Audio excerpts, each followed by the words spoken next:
Oh, it worked. Wait, wow. Fire. Okay, I have a YouTube stream up too. I'm trying multi-streaming, bro.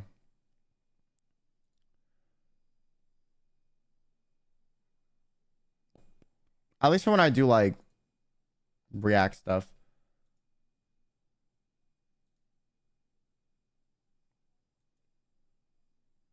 Anyways, it's monthly here. It's like 100 over here. Yeah, it was like the worst thing is like when you get in your fucking car after like after like you're in a location and your car's parked outside and then it's like a bajillion degrees.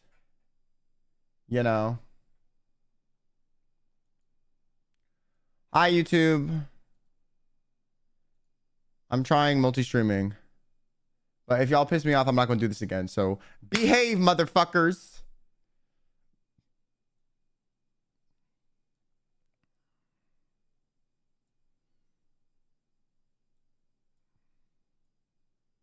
Do, do, do. Have you eaten? No, I'm starving. I ate chicken right before this, bro.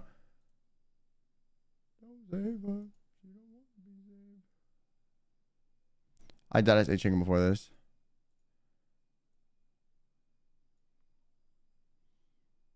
Damn, okay, just say you hate us. I don't. It's just like low-key Twitch chat is just like more harmonious. You know? Anyways, Mel, thank you for the 10 months. You're good, Quinn. It's been a while since I've joined streams. I've been on vacation. That a serve. Anyways, I wish I could say that I hope things have been going well for you, but I've seen notifications you feeling like shit. So I hope that things start to get better. Hope today is a fun stream. Anyways, 10 months. I remember when I just had barely joined the bike community. Well, thank you. Thank you for your long support. I appreciate you. You've always been a very good one. Kate, why the fuck are you in YouTube chat, bitch?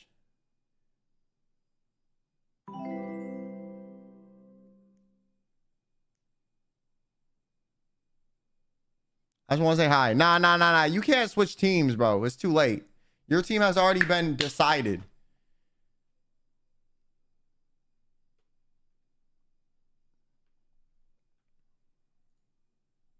Wait, hold on. My mods are on it on YouTube. Yo, shout out to you, Brandon.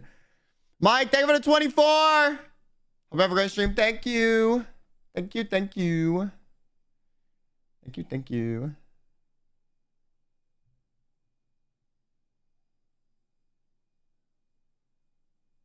We're gonna do today. Today we're reacting to TikTok roommate drama. How huge is that TikTok drama? It's pretty big. You know I love me some drama that I'm not a part of, so. Is this security heavy? Apparently. Apparently it is security heavy.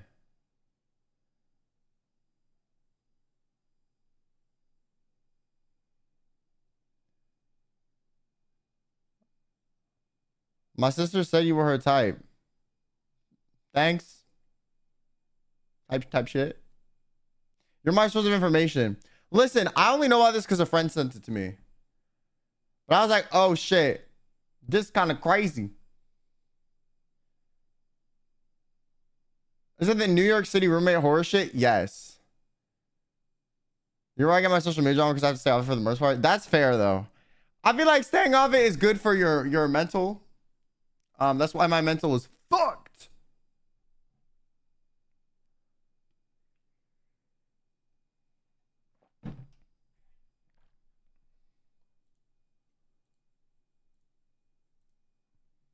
So.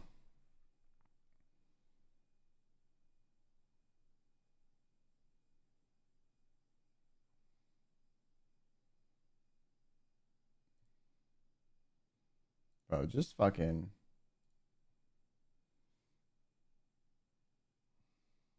I've been here for 2 years now on YouTube, but this is my first time on stream. But welcome in. I low-key miss the trenches. What do you mean? Like the social media trenches? Why? I miss being a degenerate, man. You know what I'm saying? I loved it when I was more miserable. That shit was more comforting. Like, the fuck are we talking about? I don't like employment. Oh. Fair. That's fair enough. First stream kind of nervous. Welcome in. And welcome in pancake lovers as well. I'm Chris. Welcome in. Bro, like, I feel like every time I open Twitter, I get more pissed off than before I opened it. Like, I'm not gonna, I like debated the other day. I was like, should I just delete this app off my phone? Like, what is this doing for me?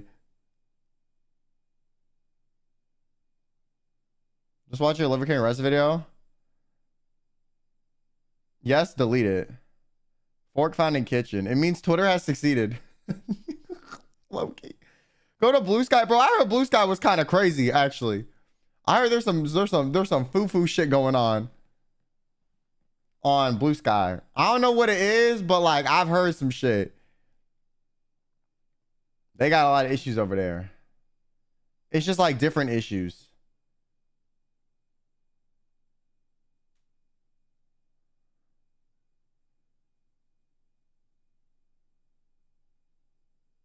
I don't know why. I don't remember what it is, but it's something about like their moderation allowing like fucked up shit or something.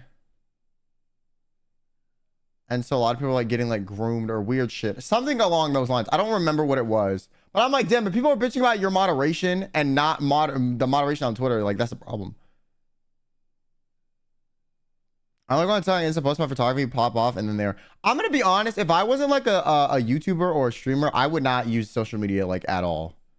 Because like on my private accounts, I do not fucking use them.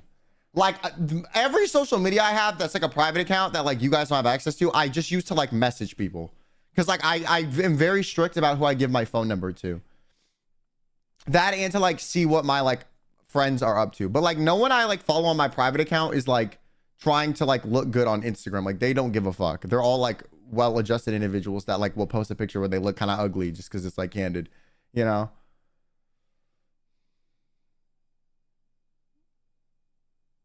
But even then, I don't even really look at it.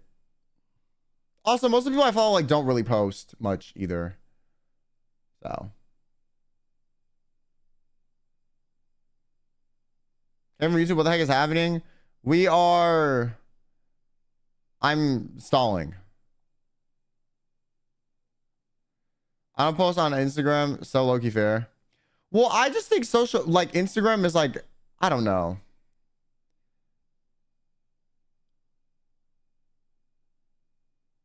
The moderation is okay to my knowledge.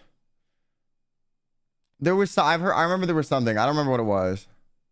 I just don't care to fucking use Blue Sky because it's just another app I gotta manage. Like fuck that.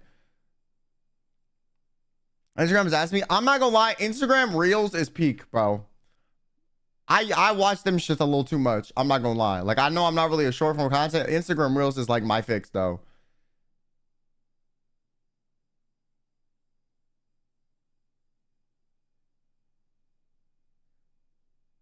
Kids your age love Instagram. Most of my friends use Instagram for Instagram Reels and post like once a calendar year. And then like message each other.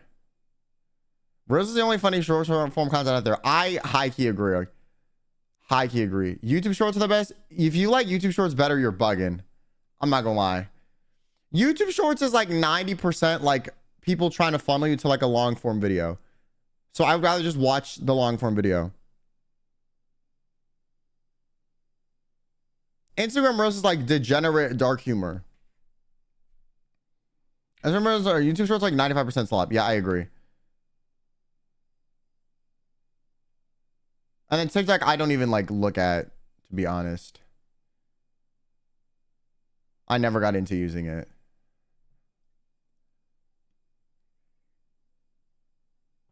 Which like if you like TikTok, I mean, fair enough. You know what I'm saying? Like go, you go. TikTok is like woke Instagram Reels.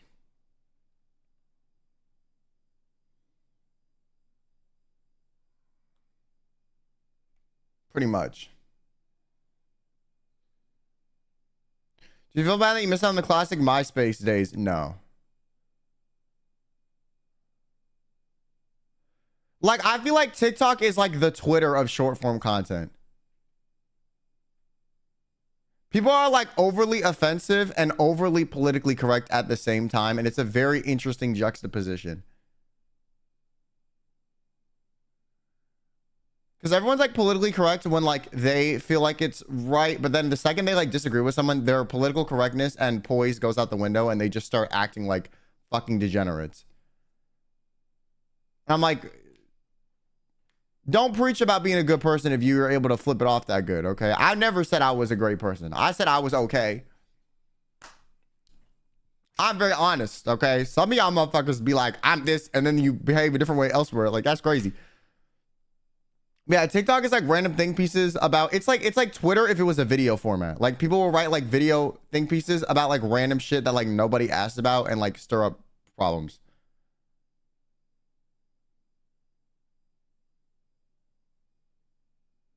Or like TikTok is like also just random motherfuckers oversharing too.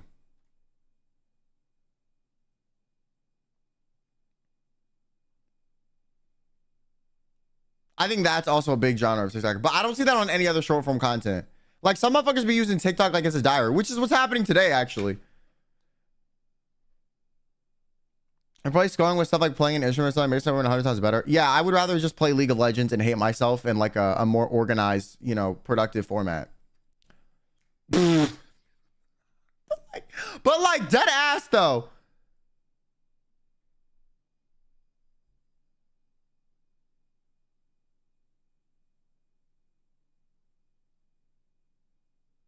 For the other content creators, you're a saint. I'm a saint in how I behave. I don't know if I'm a saint in the way of I convey my opinions or stuff comes out of my mouth, but like I don't really care to be.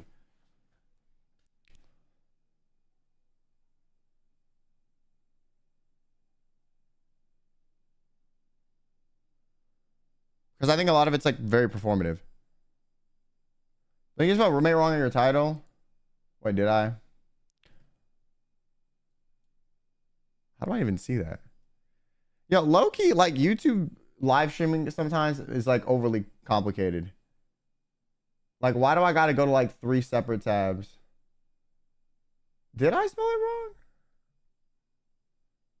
Are there 2 M's or something? I don't even give a fuck.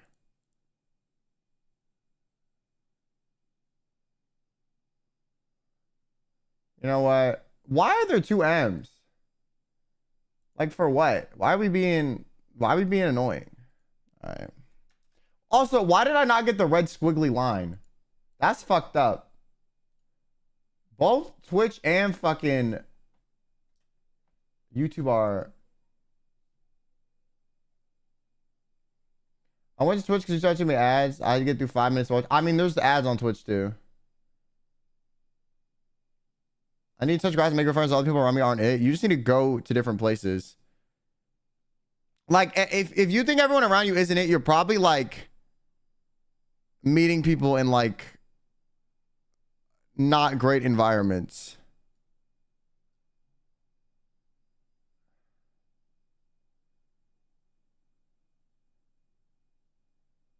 To be honest.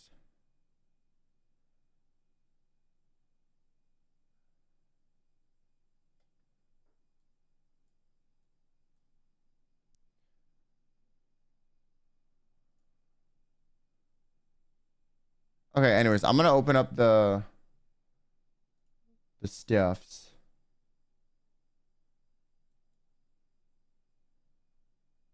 Minimal stalling today.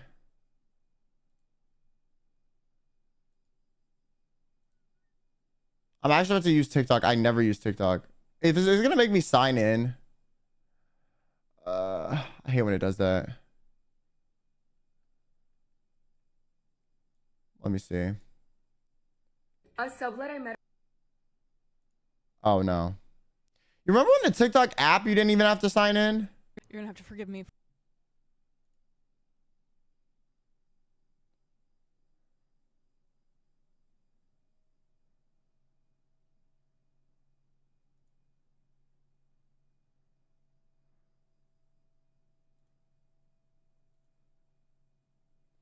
Back then it was slightly funnier. Well, that's back when like Bryce Hall and them were like, I mean,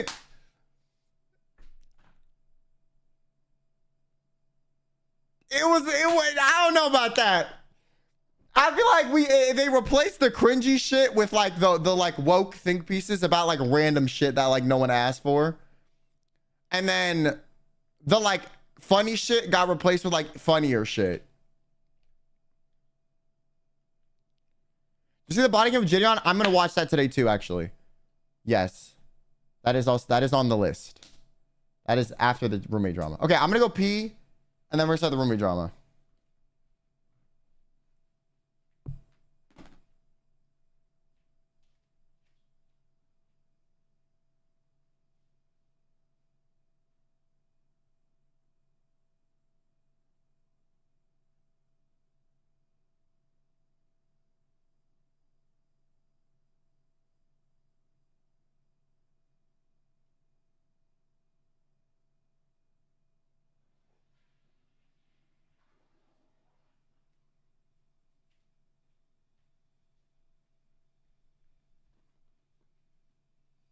Remember when TikTok used to be called Musically? Yeah, that was bad. I honestly think like the aura farming that like Bryce Hall did was better than like the other stuff. Do you wash your hands? Nah, I shoved them between my ass cheeks, rub my eyes with them, spit on them, and like, you know, dipped it in like a petri dish sample for chlamydia. I'm getting every disease. Like Infinity Stones, bitch. Yo, Mike T, thank you for the 24. Thank you. All right, we're gonna start. Okay. Roommates. You love them, you hate them, you master them. You know what I'm saying? Okay, because some people really do be doing that though. Like I'm not gonna like some people actually sleep with their roommate. Well, that's crazy. You know, like I'm not gonna lie. That's dead ass. To me, that's dead ass crazy. Wait, I need to fix my mixer. Hold on. Go.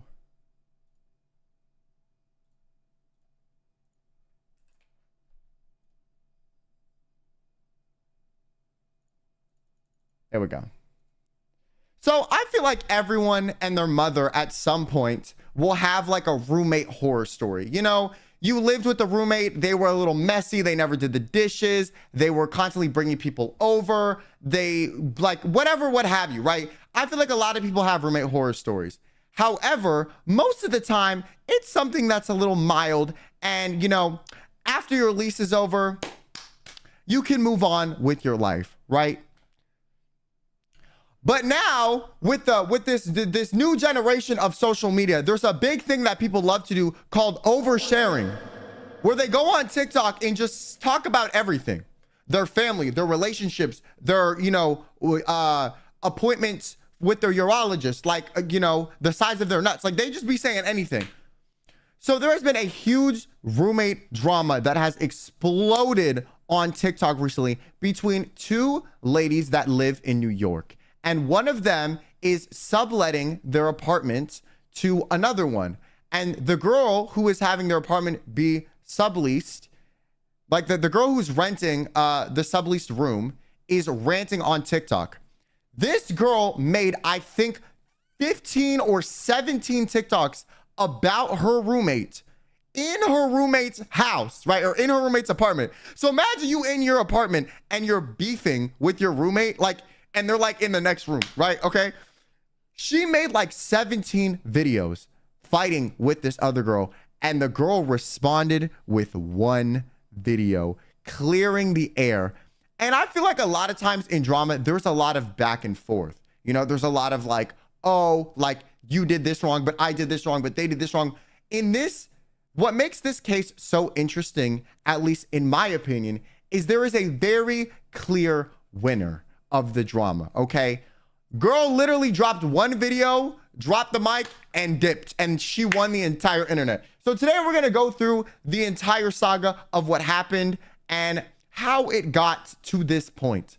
I just think it's funny that like we got like Cheryl in room 1 and Stephanie in room 2, and they're both uploading videos to the internet while living with each other, talking shit about each other, but like they won't talk to each other. Like, bitch. What? Like knock on the fucking door. That's what I'm saying, bro. Okay, anyways, we're gonna pull this up. And I think what it is with like the girl also who was complaining about her roommate ran like a business through TikTok. I don't know what it is that with people that run businesses through TikTok and they choose to like shoot themselves in the foot by ranting about something irrelevant. Like, for example, Tyler Catastrophe did the exact same thing. They like sold jewelry and then they started like, you know, sucking the fart out of Wilbur Soot's abusive ass and then like tanked their business. Like, I don't know why you're doing this, but they are. So this is the TikTok account of the girl who initially made the videos, and they have a whole playlist for it too. Okay, right? And they sell these like little like pre-made art things, and I guess they do that full time. I don't know how. I mean, I'm not gonna lie, I yap for a living, so whatever. But they made, I think in this playlist, 12 videos about the roommate thing, but I think they continue to do follow-up stuff afterward, and I don't know how updated this playlist is. And then this girl is the one who completely, this has 400,000 likes, by the way, completely bodied her roommate in this video. When was the date on this? About a month ago, made a 30. Will it show me the date? Why will it not show me the date? Why is it just saying a week ago? I want to know exactly like what the timeline is when this was posted, so I can get the dates right. So the 25th, maybe? Okay. So we're gonna start with the person who started the beef, okay? And like they just kept getting worse and worse.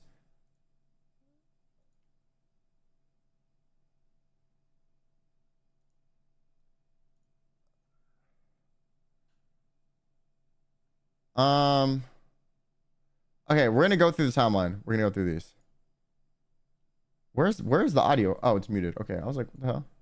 A little lower energy than I would like to be when telling this story, but I was out until almost midnight last night. I promise if you give me a chance to give you some context, this story is so worth it. 24 hours ago, I was told by my current roommate that I was getting kicked out at the end of June, even though I moved in a month ago. Quickest backstory on me: I'm a full-time artist in New York City and I've always wanted to live here. I broke up with an abusive ex, quit my job, moved here with not a lot of money. Through all of last year, I've just been aching to find home. I felt like this place was it. My room faces a backyard, so I get to hear the birds. It has a rooftop and I can see the entire skyline. It's perfect. I have one roommate, and when I met them, it seemed like everything was fine. There was a verbal agreement we were going to be re-signing in July, and that was when I was going to join the lease. When I moved in May, her tone changed, and it felt like she started policing me over things that were so elementary. I'm about to turn 30. This person is... Okay, this is very random and like I'm nitpicking, okay? But like, if you're gonna buy an expensive mic like this, hold that far enough away from your face where it doesn't... Every other goddamn word. Like, your phone microphone would have sounded better. And like, I've done this with these mics because these mics are very easy to blow out if you have a loud voice, but she's speaking very calmly. If she just held it like a little away, it would have been fine. Mid-20s, but acting like they're in high school. She would not allow me to store things on the top 2 shelves in the cabinet because it, quote, stresses her out. When I moved in, I had a different dish rack than her, the one that has walls on this side. She just had a flat dish rack where she would just kind of awkwardly and haphazardly pile up the dishes, and I was like, hey, I've got this other dish rack. Would you be open to us giving it a try? Immediately she shut it. My entire issue with her through this last month has just been her lack of compromising. And so a few nights ago, I received a text of her being like, please remember that the top shelf in the fridge is mine. I have just my gallon of milk stored up there in my creamer. Like, you can keep your milk here, but you need to move the creamer. And I was like, is there a reason why? Because you don't have that much stored on that shelf. She's like, because it's my shelf, that's why. And it was end of discussion. And I was too tired that night to deal with this in the morning because I need to say something. Which, like, fair. I mean, I don't know. I feel like I've never had a nightmare roommate scenario in my life because, like, I feel like most roommate stuff is just like 1, compromising, and 2, having the discussion. Like, there have been times I remember where I like used the toaster oven or something and I didn't clean it out. My roommate's like, hey, can you clean this out? And I was like, oh yeah, sorry, my bad. And then I did it immediately. Like, it's not that difficult to like coexist with someone if you're both being like equally as considerate. The problem is like a lot of people aren't equally as considerate, or they grew up with their bum ass mom enabling them to live like pigs and cleaning up after them. So then when they move out and become an adult, they don't know how to function in society. Wake up and I type out very long text. I spent over an hour working on it because I grew up An hour working on a text? in an abusive family, in an abusive relationship. I just overly analyzed all of my words because I was afraid of things being used against me. The last few months I've been working on that. I'm coming into myself and feeling more at ease and confident in all the things, but I can still really struggle with taking up space. Of course, I'm gonna have screenshots for you. This is exactly what I need to be honest with you that I'm becoming more frustrated with our communication. I've been fully cooperative with every request since you've made since I've moved in, and I haven't felt like you've been open to compromise or consider trying something new, even if we decide to go back to how you usually like it. I deserve to take up space here too, but I feel like my presents aren't even heard out. I don't like your dish rack and would rather use mine, but I've been fully willing to compromise out of respect for you. The LED lights in the living room are low voltage, so they don't eat into our power bill at all. It's like $5 to $10 a year. Even if it did take up more energy, I'm the name on the bill, so you could easily charge us less if you're worried about that, because I personally like leaving them on. I know you've been used to living with the same person for a few years, and I fully respect that. I would equally like to be considered because this is my home too.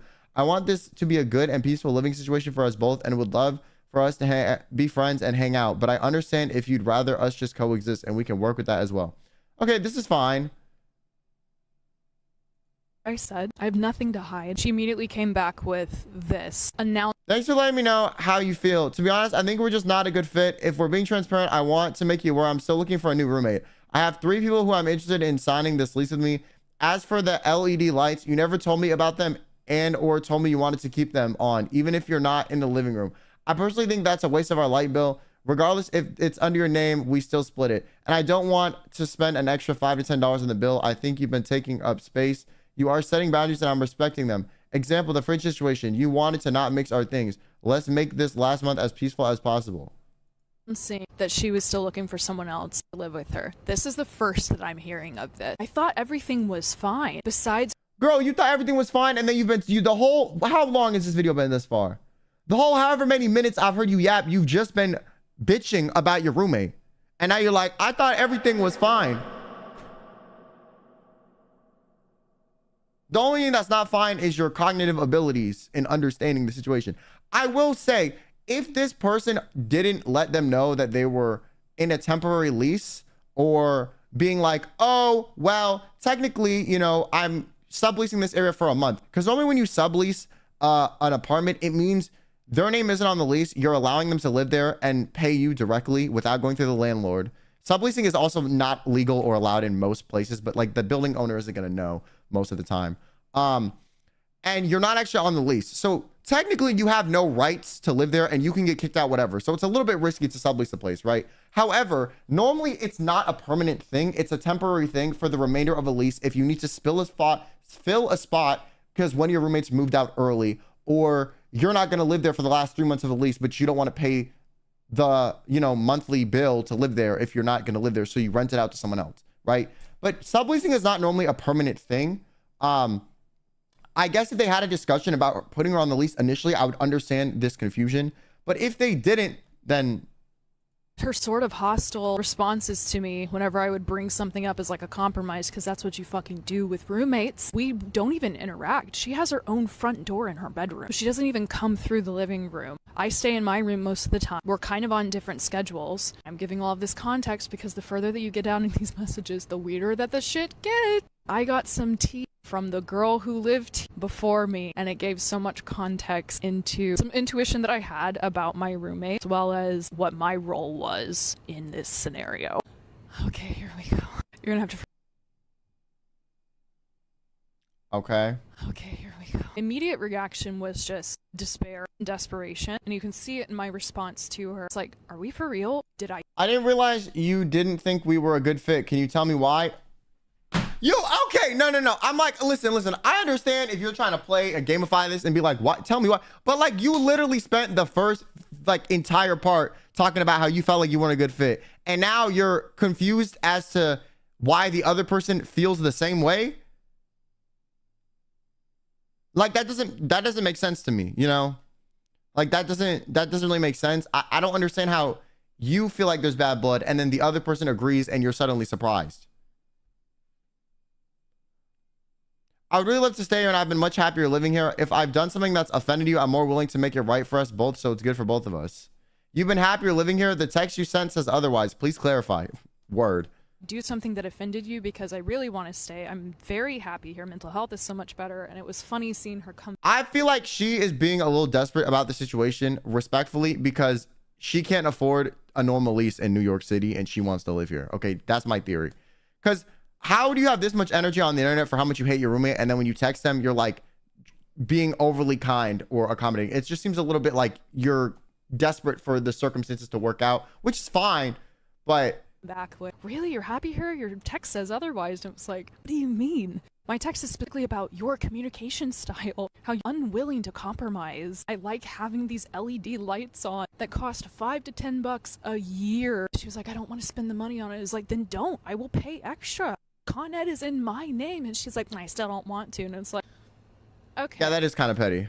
I have this bad habit of just rolling over to keep the peace. Look at the sun. I was in the park a few weeks ago. I saw a hawk capture a smaller bird and flew up into the trees, and I hear all of the little birds squawking around it, and it was very traumatizing. I absolutely sobbed watching the feathers float down. But I knew I was seeing that for a reason. Posted about it on my Instagram story, and some people responded. Listen. If you were like 19 talking like this, on God, I would give you some grace. You 30 something, but no. Okay, there's something about like those artistic people that are like, that think there's like more meaning in random bullshit than there actually is. Or like they try to like take some weird like narrative perspective and write some little think piece about like the most random stuff they see and apply it to real life when it doesn't apply. That just pisses me off. Like, you know, like the subreddit, like I'm 13 and this is deep, where like 13-year-olds be typing stuff thinking they're like cooking up the most philosophical theory or argument ever, and it's just the most edgy preteen stuff you've ever seen. That's how I feel about a lot of these like overly deep artist types. It's like, you're not overly deep. You just overly indulge in inappropriate emotions at inappropriate times and then try to reframe them as if it's a logical and philosophical experience that me as an emotionally regulated person should understand. That's what you're doing to me. I feel like a lot of these people, like, they literally make something that's like very minute and they're like, how do I make this about me? And then they apply it to themselves. It's almost like you're almost like more selfish and shallow than you think. And the way you try to reframe it is as if you have a deeper understanding for the world around you and your connection. But in reality, you have less of an understanding, if anything, because you're viewing everything through how you can warp it with your perspective rather than what's actually happening in front of you. And that always really is like a weird juxtaposition to me, because it's like you're making this about you so much and you don't even realize how removed you are from the situation. Like the birds, watching a bird grab another bird was traumatizing. Like they didn't have you watch some documentary videos in elementary school. Like, gang, I swear to God, I was watching like lizards in 4K HD capturing flies and all sorts of shit. Like, what are we doing? Like, what? Also, what does this have to do with the roommate thing? Being like, I don't care that, you know, the hawk needs to eat, it's just not right. Nature is neutral. Hawks exist to balance the ecosystem so there isn't overpopulation. They aren't doing this to be evil. They're just existing. They're just eating. A couple of days ago, I was like,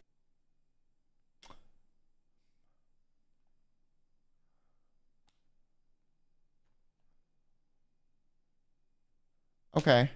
holy shit. I continuously keep the peace because it was never safe for me in the past to speak up, because when I did, I'd either get physically hurt, verbally assaulted, emotionally abused. Last few months, I've been really working on myself. I feel like I'm recovering a lot of that, and it is calming my nervous system. And that is what this place has given to me, is peace. And it was sort of one of those moments where you're like, I either eat or I will continue to suffer and eventually die by not taking up space. I was on the phone with her old roommate, and her old roommate was giving me the tea on their dynamic. And you'll see in some of the texts, especially the one where she mentions that she would prefer to live with someone who is ethnic or POC. You would have her, to be honest, I'd rather live with someone who's POC or ethnic. I feel like there's more of an understanding of how I live. Response to that was like, I can't argue with that.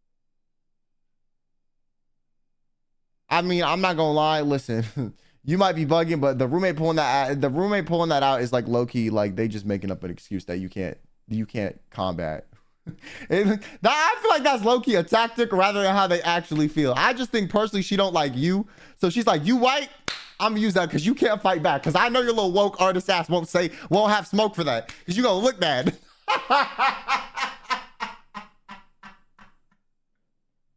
Like, bro. Okay. Yes, I love my room in the backyard and I loved hanging out when I first moved in. I'm frustrated with the communication, like I said in the first sentence, but that doesn't change that my mental health has been significantly better since moving here. I've been looking to stable housing for a long time and I thought this would be it. I understand and respect that. I'm extremely sorry I made you uncomfortable. Would I really like to stay, but I also understand if you feel uncomfortable with someone ethnic or POC. I also feel like, okay, I understand if she went through something rough and like bad and whatever, what have you, you know what I'm saying? I'm not taking that away from her or saying that doesn't cause you to have damage or behave in ways you wouldn't prefer. Okay. What I'm saying is if you are behaving irrationally because of your abusive situation with your ex-boyfriend, your new roommate that is removed from that situation should not be responsible for dealing with these intense emotions that you are not regulating yourself. If that is what's happening.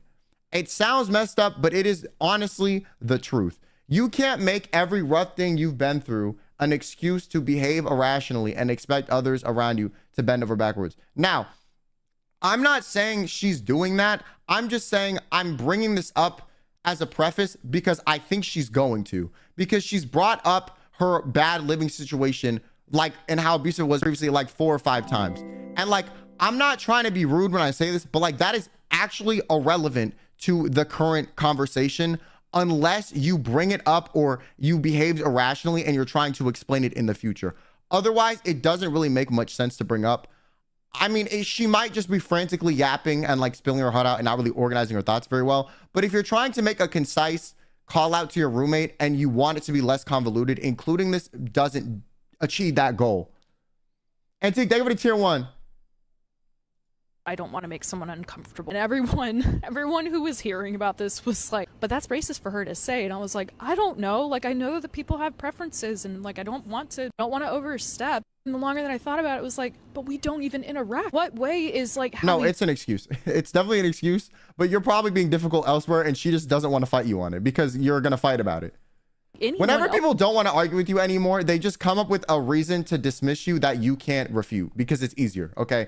And I'm not saying that's correct or that's the right way to go about things, but I actually think that might be what she's doing. What's in your space going to be different? I don't even need to make sense of it because that is not the reason why. It is because the person who lived here before me, she did not realize how much this roommate was mooching off of her. She would cook for them often, clean up after the girl. When I moved in, it's funny because I had a weird sense of, I feel like she is going to expect us to share food. And I find out that she used to share food with the roommate before me. And so when she found out that I wasn't going to be sharing my food with her, I think that must have been... She also left dirty dishes in the sink for over a week, 2 times now, and since I moved in months ago.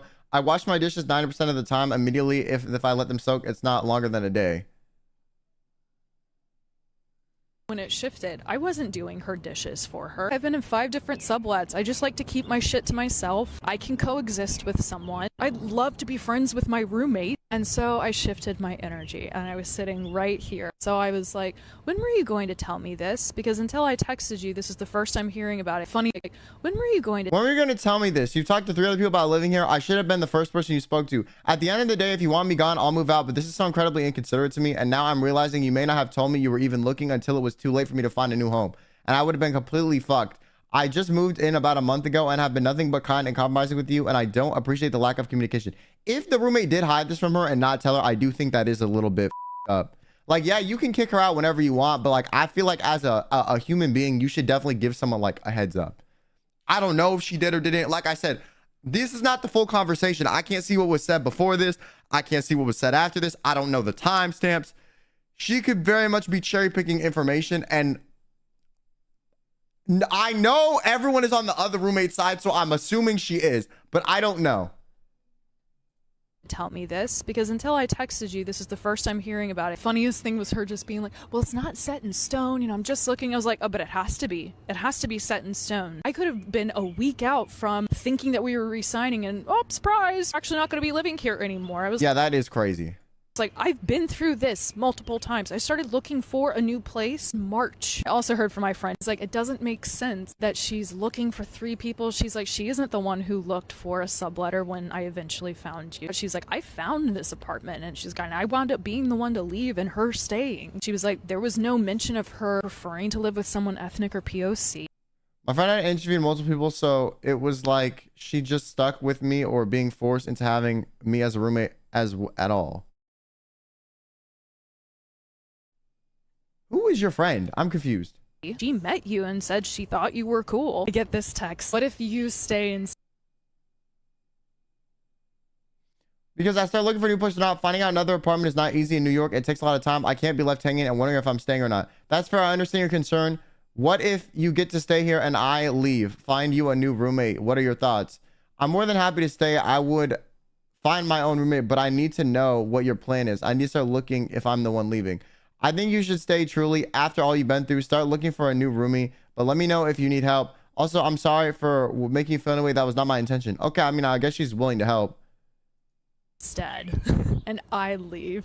I was so shocked at important context. I forgot to mention, I started telling her everything we were going to need to do, like transfer cone into the name, reaching out to the leasing office, letting her know when she has people coming over to view. And I genuinely think she didn't want to have to do any of that, realizing she'd have to do realizing what she'd have to do when my friend was the one who did all the work beforehand. Oh, I guess her friend is like the previous roommate before her. My friend also wasn't sure if my roommate had the pay stubs to prove income because she'd become an influencer since moving here. Also, like, gang, like, put a black outline on the text. Don't piss me off. how quickly she folded. I posted about this on my Instagram stories and I had like 50, 60 messages. And then I went to my friend's. It's just random. Like, what do you mean you were looking for people and now all of a sudden you're saying you'll be the one to leave? My friend is 100% convinced my roommate did not at all factor the effort it takes to do any of this, which is why this was incredibly shady.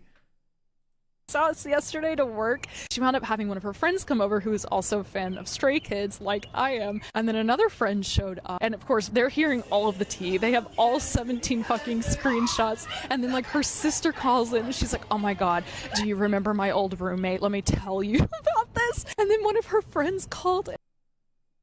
This chapter in my life made me so emotional. I truly feel like everything is coming full circle. Like, I feel seeing you go through this is making me actually process all the trauma I went through with her. It really makes me think back and ask myself, why did I allow this to happen? And why did I still need to prove myself to this person to make me like me, to make the person want me when the person is just actually the worst? My therapy appointment next week is going to be so juicy. I know it's sloppy, but I truly feel so blessed I met you, and I'm literally so excited for what's to come.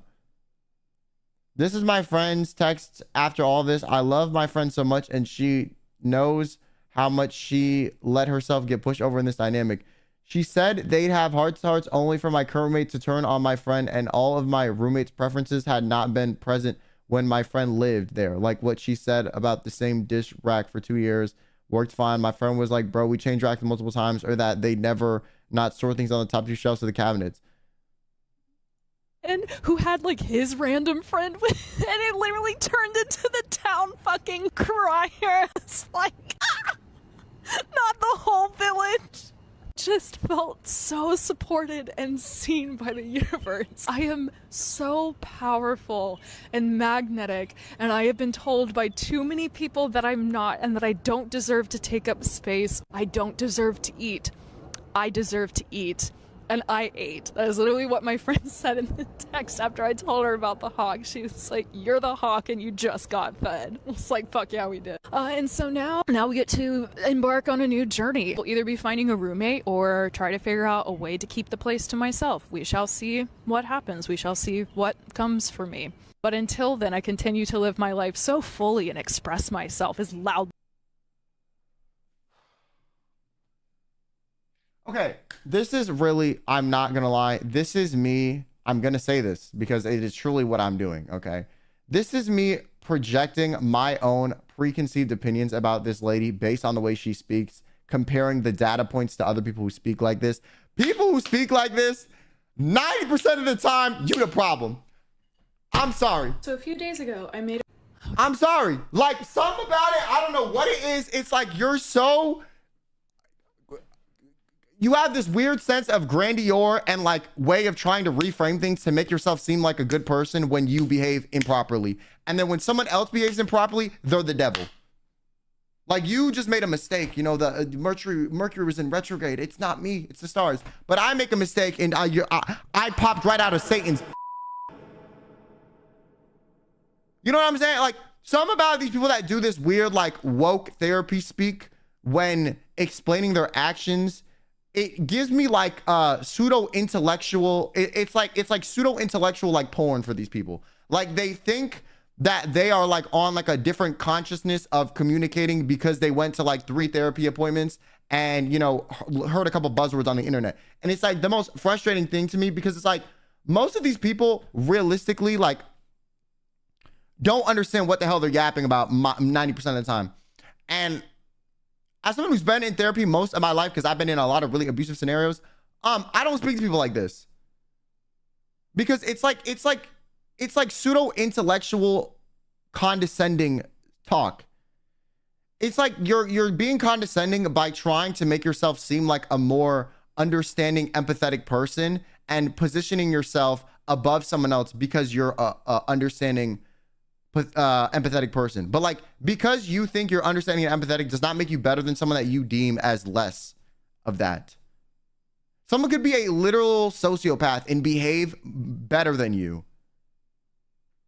and treat people better than you, right? Just as you feel a lot doesn't mean you're a better person. But I feel like a lot of people that think they feel a lot love to position themselves in this like hierarchy of like being better people. And it just doesn't make sense. my friend said it. And like I said, she hasn't actually said anything yet that makes me think she is this way. I'm just saying, I think a lot of people that speak in this like dialect of therapy speak tend to behave this way. Text after I want, and I want a big life, and I know I will have it because I know I am light. I am love incarnate. We all have the capacity and the ability to have that. And like, I think if you think or speak this way, it's fine. I just do think like it looks a bit cringe in retrospect on the internet. You know what I'm saying? Person has the capacity and the ability to do that if she does the work. Accept a lot of shit from your past. Accept shit about yourself. Be very kind to yourself. This is a culmination of... And also, some people like learn... I think some people like take therapy lessons and then they do this thing where they apply it to themselves in ways that's like just overly selfish. But because a therapist said it in a way with neutral tonality, they are applying it to areas it doesn't apply. For example, a lot of people will be like, I'm setting boundaries with you. This is my boundary. And their boundary is just like a very, very oddly specific, irrelevant request that is just irrational, right? But because they called it a boundary, suddenly you have to respect it. And if you don't, you're abusive or messed up, okay? You know what I'm saying? It's like stuff like that I just think is like very oddly positioned and sometimes will be used. Or like, what did she say here? To yourself. This is a culmination of years, but definitely... Oh yeah, be kind to yourself. That's great messaging. Yes. Some people view being kind to yourself as being selfish to an umpth degree because you choosing yourself in every scenario and not compromising is being kind to yourself. Like some people will take these messages and they will like reframe it to justify their selfish behavior because it makes themselves feel better about behaving that way. I notice that a lot, like especially with like TikTok, a lot of people really do this like weird maladaptive therapy speak stuff. Like the last 3 months, me working on myself and talking kindly to myself, doing mirror work, finding hairstyles and makeup and outfits that I love, making new friends, listening to myself, trusting myself, knowing I'm a trustworthy person. I didn't do anything to her. She dug this fucking grave for herself. You started the morning saying that you were talking to 3 different people about signing the lease with you, and now you are the one moving out. That's karma, bitch. I'm your fucking karma for fucking over your last roommate. I did absolutely nothing to this person. I've been nothing but respectful. And I don't need to prove that. How was them moving out karma? I don't understand. Huh? to anyone else because I know the truth. I also have the receipts. You messed with the wrong bitch in the wrong era. I'll see you tomorrow, okay? I also feel like it's like y'all didn't work out as roommates. Okay. Why does one of y'all have to be the devil because y'all aren't compatible? I do think there's also a lot of people that will do that too. They'll just like frame people as being abusive or horrible when like it's just y'all both were bugging equally and y'all didn't click. Like just because you don't click with someone doesn't mean they're abusive or they treat you improperly. Like it just doesn't mean that. I think people also with this therapy speak will throw around the word abuse a lot when it doesn't apply. And I think it really like waters down real abuse. You're gonna have to forgive me for being a little lower energy than... Okay, here we go. So a few days ago... Okay, she just keeps going. She just keeps going. I'm not gonna lie. She just keeps going, bro. She just keeps going.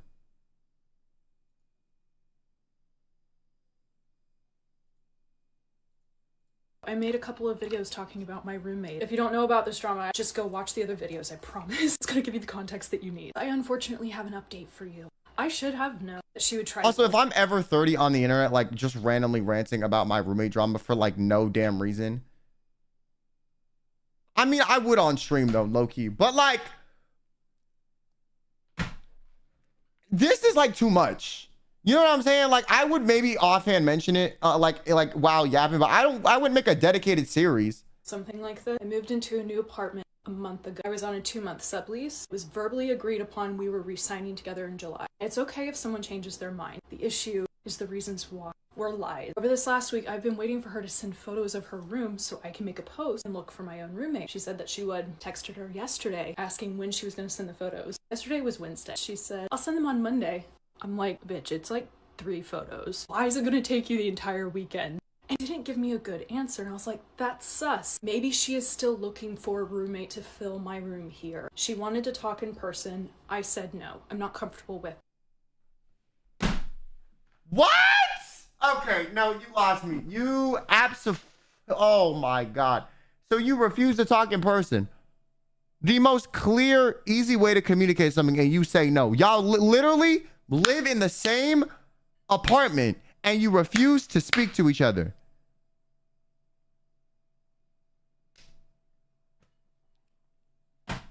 All right, bro. Are you home? I think we should talk in person. No, I don't want to talk in person. I feel like there's so much I need to say. Be vulnerable. Texting is not helping me. There's literally nothing to talk about. I just need a few photos. No, there is. I do not want to speak in person. I'm not trying to argue in person. Like, as a woman, I just want to speak to you from a vulnerable, honest space. I'm literally asking for a few photos of your space so I can make a listing. I'm asking why it would be until Monday for you to send them. I mean, listen, I'm not gonna lie. Like, if randomly out of nothing you start talking to me like this and all you needed to do was send me 3 photos, I would be equally as confused though. I'm gonna keep it a buck. I can see her because like, why? No, all I need is 3 photos. Why are you making this so difficult? Like, no, like what? Like, why is this a thing? This shouldn't be a thing. That, and I have every right to say no. I watched her try to bait me by sending this text being like, so do you have a problem? So you have a problem with me? Is there a reason you don't want, is there a reason why you don't want to? I'm not comfortable talking in person. I'm only comfortable with texting moving forward. Why are you not comfortable? Please send the photos sooner than Monday. I want to make this listing by this weekend. Come with me. I'm not falling for that shit. I have a narcissistic dad who I am now no contact with, and a narcissistic ex. I'm not stupid. And so I rediverted. Please just send me the photos as soon as you can. You should know she has already emailed the leasing office multiple times saying that she is not staying. Hello and welcome to my fire escape. So she sends this text, just so we're clear. Oh, she came home, so now she out on the fire escape so she can't hear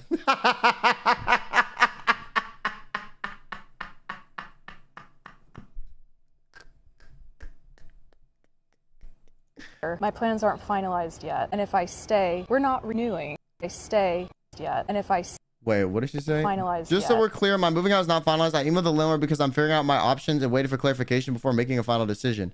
I understand you're trying to plan ahead, but at this point, I can't guarantee that I'll be moving until I have all the information and make a final decision. I know for sure. I'll let you know. Okay, I do feel like the roommate is being a little wishy-washy, like kind of changing, like, oh, you move out, you keep it, you don't. Like, girl, like the other girl needs to get it together.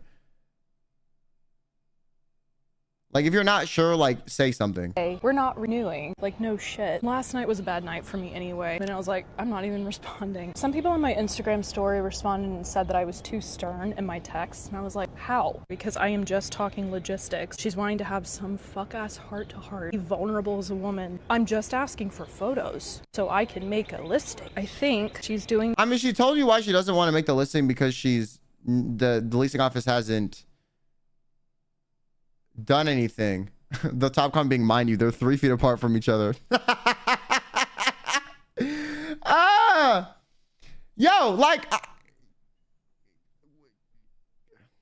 this intentionally to fuck with my mind and joy and peace. Also, I feel like if you sublease a place and you're trying to like dictate what's going on with the actual lease, you're bugging. Girl, you're documentation wise, like you legally don't even live here. So it's like, and I'm not going to let her do that. At the moment, I have no idea if I'm actually going to be able to stay or not. I don't know if I should start looking. I mean, obviously, I'm going to be looking just in. Trust, I'm absolutely looking for a place as a backup plan, but it sucks so much that I can't make a listing until I have updated photos. The landlord's photos are hella staged looking, you know, the ones when, okay, anyways. But like, the landlord hasn't gotten back to you if this is even possible yet. So why are you making a listing before the landlord confirms? That's also crazy. Like, yeah, the other roommate wasn't being as upright about or forthcoming about like that, but like you're trying to make a listing when like the landlord of the building hasn't agreed that you can even sign a lease. And if you don't get approved to sign a lease because you don't have enough income or whatever, your background, your social security, whatever doesn't check out, then the listing is like a waste of time.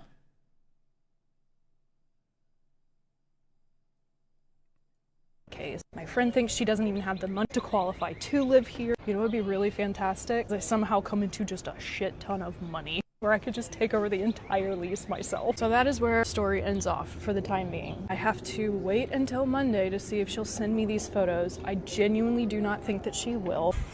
I think this roommate situation is giving me an opportunity to stand up for myself. The girl that used to live in my room, who I'm now friends with, texted and said this. You're all... Girl, I've been in the trenches, but I literally just folded to keep the peace and let her gaslight me into thinking she's a good person. I'm in awe of how much of a bad bee you are for standing your ground to her. Makes me cry hearing you say that. It's true though, like you're not letting her walk all over you. I know it's hard because you're in it, but all of us girls looking from this perspective, like, ew, that's a real ass. I say in the most respectful way with love, LOL. Listen, the roommate might be bugging, but like this girl is like, how are you enabling this behavior like so blatantly, like without like knowing what's going on fully?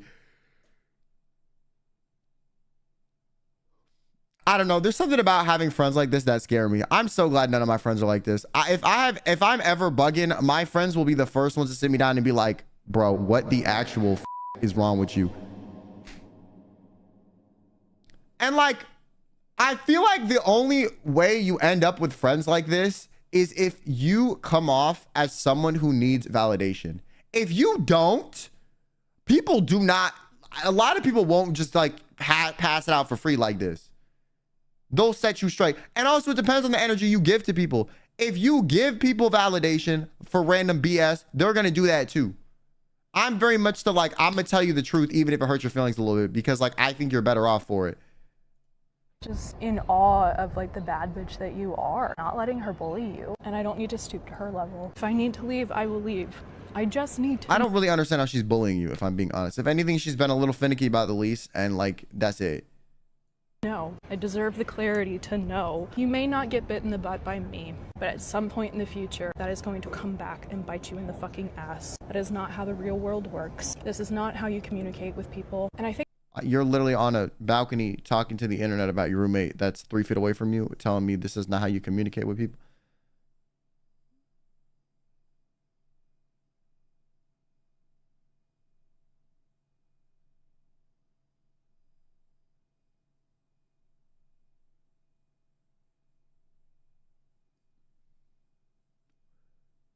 What?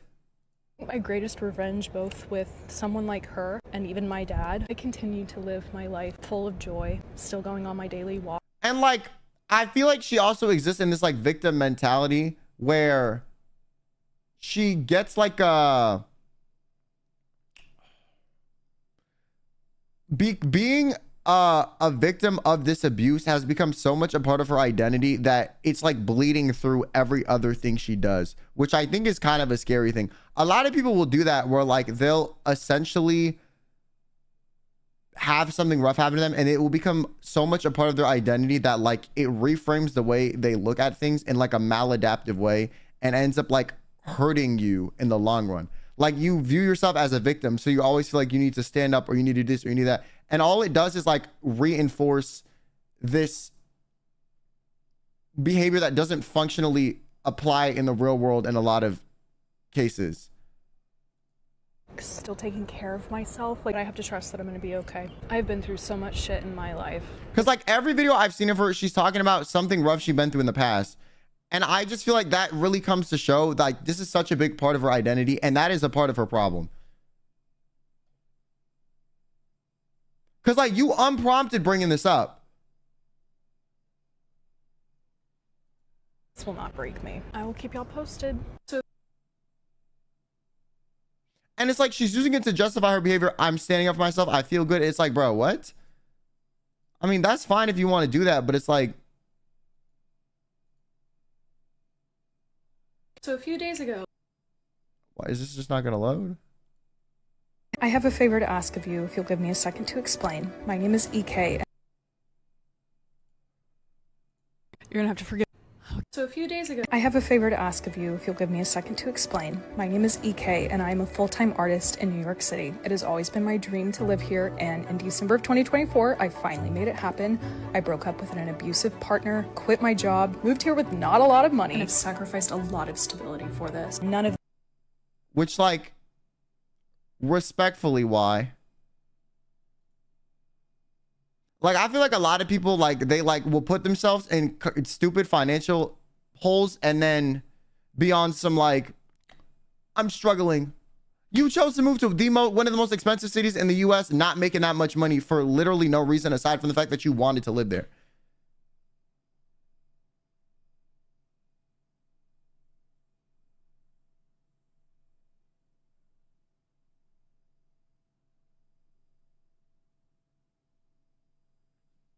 Like, why would you choose to put yourself in such a bad position if you can't afford it? This last year has been easy for me. I have lived in 5 different subhuts, just bouncing around, trying to find home. I went viral last year. Also, why are you only looking at sublets if you want a stable situation? That's also crazy.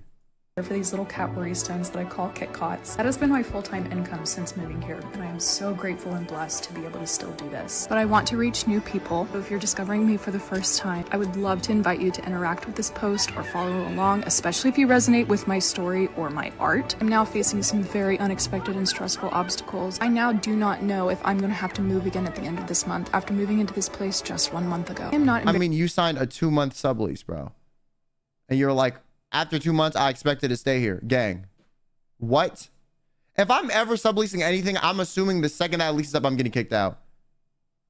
Embarrassed to put myself out there because I know the right people are going to find this. I know there are big things in store for my life. I know the right people are going to find this and find me. I just have to keep letting myself be seen. I know I'm going to be a positive impact for so many, to inspire people. Some about these people that love to think they're so positive, I feel like bring such negativity, bro. Like, I don't know what it is, man. So that they feel brave enough to chase after their dreams too. Life is very, maybe I'm just bitter and have preconceived notions, which, like, absolutely I do. But I think, like, some of the performativeness, I feel like really is so obvious to someone like me. And I feel like to some people, it's just not. Hard, but until then, I will see you tomorrow, okay? We have more sunsets to see. I have no idea where I'm going to be living 3 weeks from now because my roommate is being a fucking asshole and changed her mind on me when she said that I was going to stay and renew my lease here for July and she was going to be the one moving. I've made several videos about this because it's so much more than just, why don't you guys re-sign together? It's turned into a whole mess and it didn't need to be. Feel free to go watch those videos because that's going to give you the context that you need. And I feel so angry right now because I'm looking around at my room. I love my room. I've lived in 5 different sublets since moving to New York City over a year ago, and of all the rooms I've lived in, this is my favorite. And I'm looking around and it's like, this is all of my stuff. And it gets incredible light and it faces the backyard so I can hear the birds. It has a fire escape. It has a rooftop where I can see the skyline. I like the neighborhood. It's big enough so I can keep my art shop stuff here and have my desk. I'm just like, I might lose all of this because of my roommate being a fucking asshole. I mean, it's also her apartment that you decided to sublease. So like, you respectfully, according to the legal documentation, you're not even supposed to be here.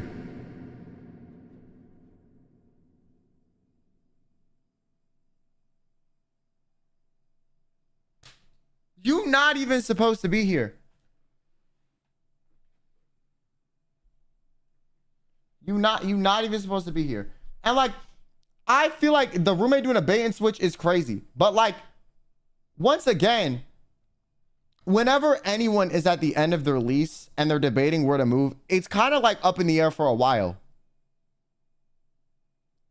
Every time I'm about to move apartments, I'm looking at like multiple places and weighing a bunch of options to find what's cheaper. I imagine her roommate's doing that too. You decided to sublease on someone whose lease was about to end.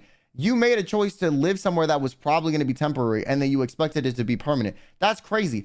You said you've lived in 5 different subleases since living in New York. Do you not understand how unstable that sounds? All you need to do was find a roommate to sign an actual lease with you and just stay with them. The fact that you've had 5 sublets in a year is just proving to me that like something about your story is not adding up. Why have you moved 5 times? Why haven't you gotten a normal roommate where you've lived with a person and actually signed a lease? Can you not have enough proof of income? Like something about you aren't able to lease an apartment normally, or you just refuse to. Something about this doesn't make sense.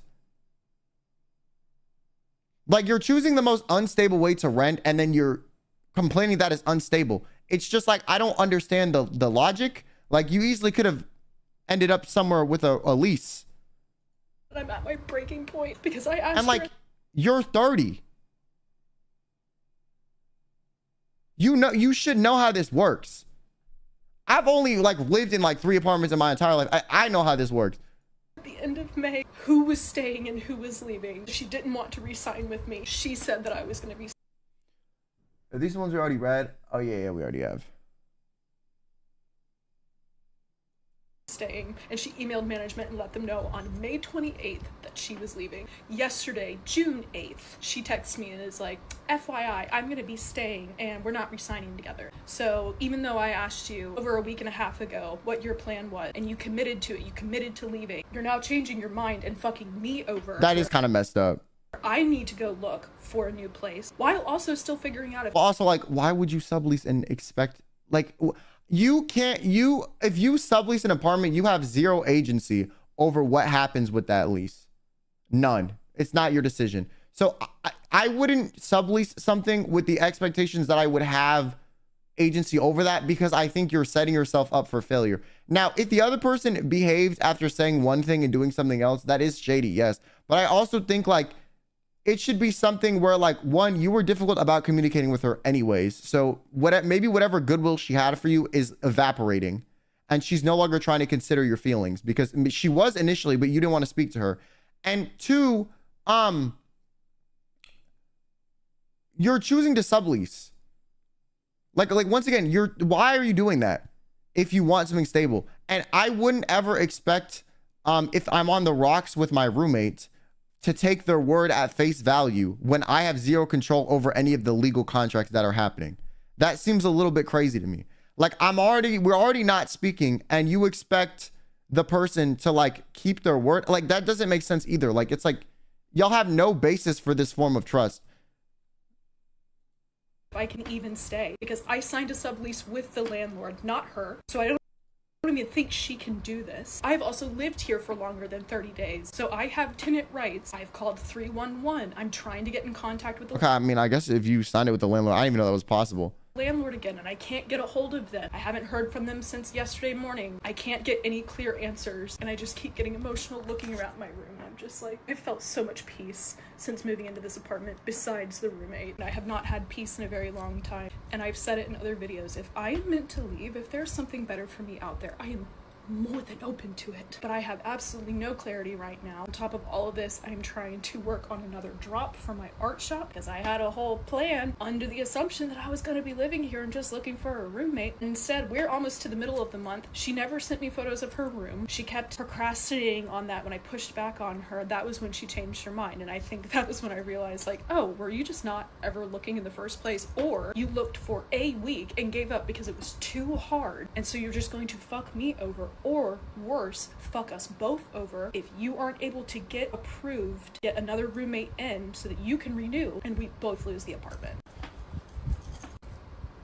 I just need to vent and I need to be heard. I literally like feel my body just breaking apart. I'm trying to stay detached and be okay if I don't get to stay here and hope that there's something better for me.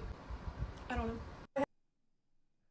Like I said, I do feel like the roommate is communicating ineffectively, but I also feel like you refusing to speak in person when you live 3 feet from each other is kind of crazy.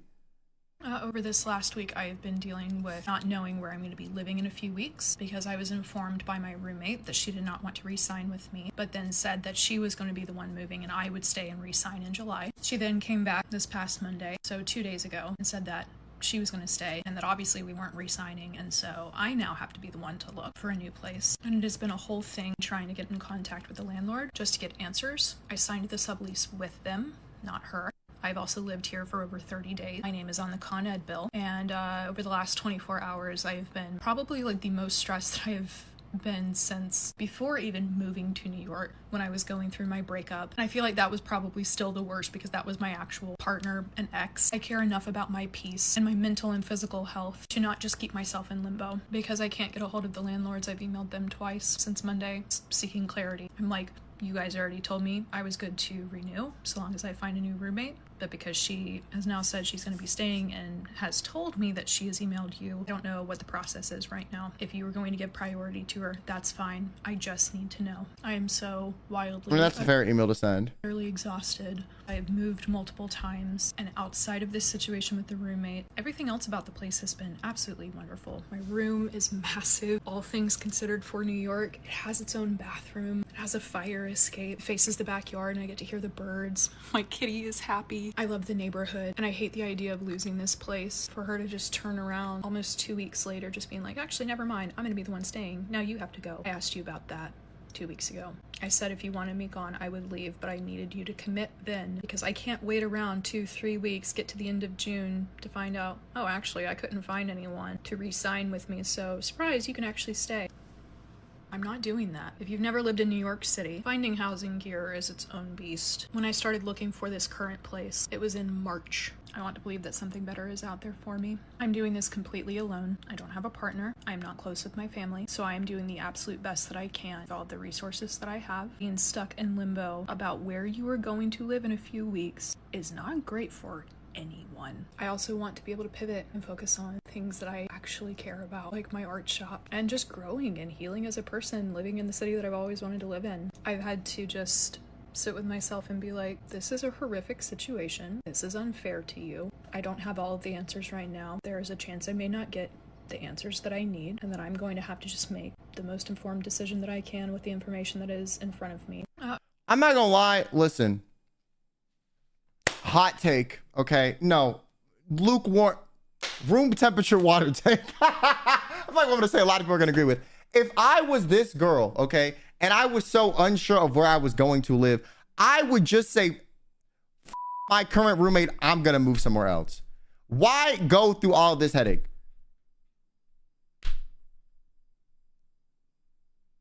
I would be looking for other places. You know what I'm saying? I think needing to have backup options is not great, but like, bro, you gonna be living in a shoebox in Queens or a shoebox in, you know, wherever the hell else. Like, it don't really matter. You know what I'm saying? I guess she likes the place or whatever, but it's like,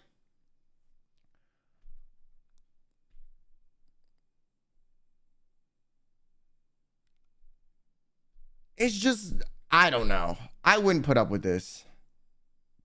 I just think it's like, it's not worth it. But I think if her roommate isn't communicating, then like, that's not fair to her. But also, she's complaining that the roommate is being unclear with communication, and you also refuse to speak to her in person, which is really insane, to be honest with me. You guys live in the same house and you won't speak to her in person? Like, what? I have updates. Join me on my fire escape. If you don't already know, for the last 2 weeks, I've been dealing with not knowing where the fuck. She literally held this mic up and then used the audio from her phone anyway. And y'all notice how the audio sounds better? What did I say earlier? What did I say earlier, bro? I'm telling you, that microphone, like, you don't know how to use that. You shouldn't have paid no $300 for that DJI Mic 2 set. Okay, I know exactly how much that costs. I got those too. Fire escape. If you don't already know, for the last 2 weeks, I've been dealing with not knowing where the fuck I'm gonna be living at the end of this month because my roommate's like, I don't want to live with you anymore. And it turned into a whole thing. I made several videos about it. And then she was like, how about you stay and I'll leave? A week and a half goes by and she changes her mind.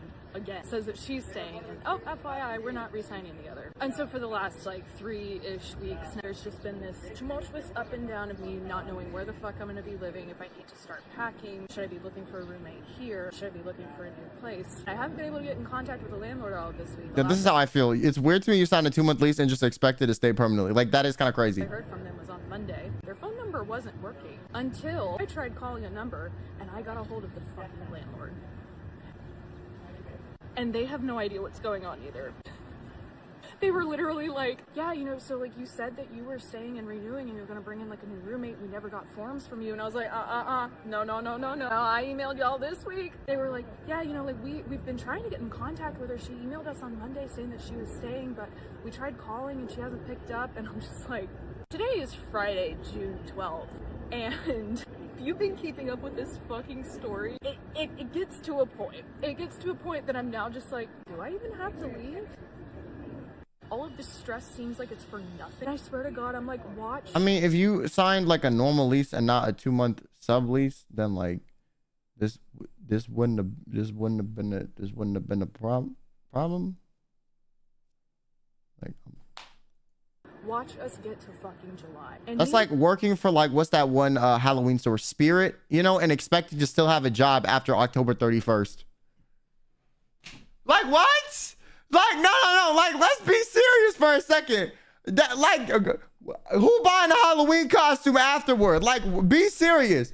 Neither of us move, and we both wordlessly re-signed together.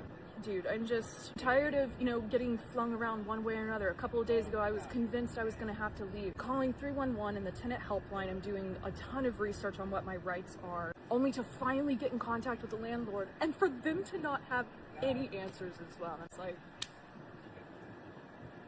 I have to keep living my life. I am a full-time artist and I have been planning a drop that was initially supposed to be smaller than it actually is going to be. And it's going to be a pre-order because I still don't know if I have to move at the end of this month. There's still a high likelihood I will have to. Although from what I have been told from the tenant helpline, I have not been given official written notice that I need to vacate.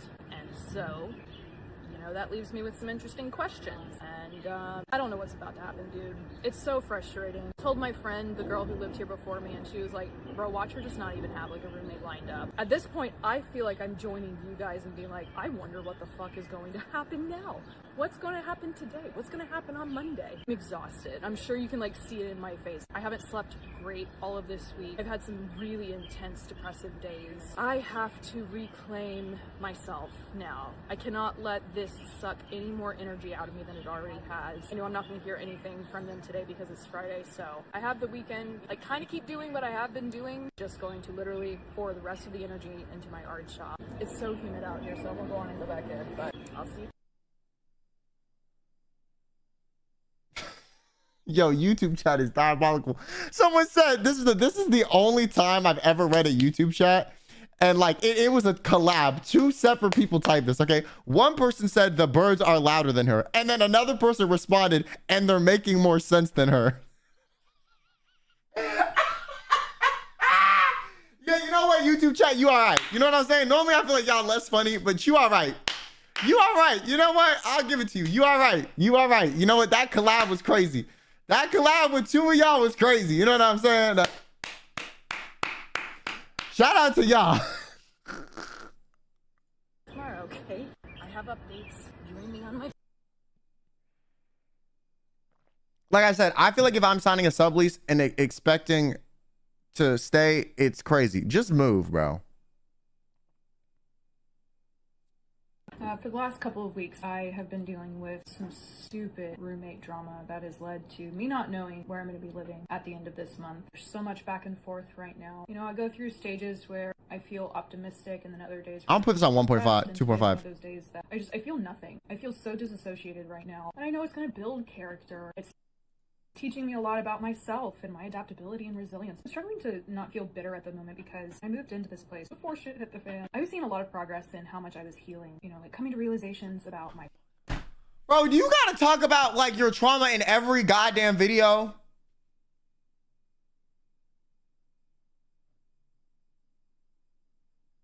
Like, you live in such a victim mindset that like you're gonna have this constant state of suffering until you eventually realize that what happened to you in the past is not your identity per se.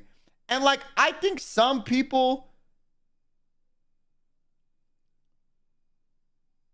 struggle to move on from that because they consider it as a part of who they are. And like, to some extent, your experiences are a part of who you are. But if you let the bad experiences you've been through define the way you behave in the future all the time, you're just going to perpetually live in misery, bro.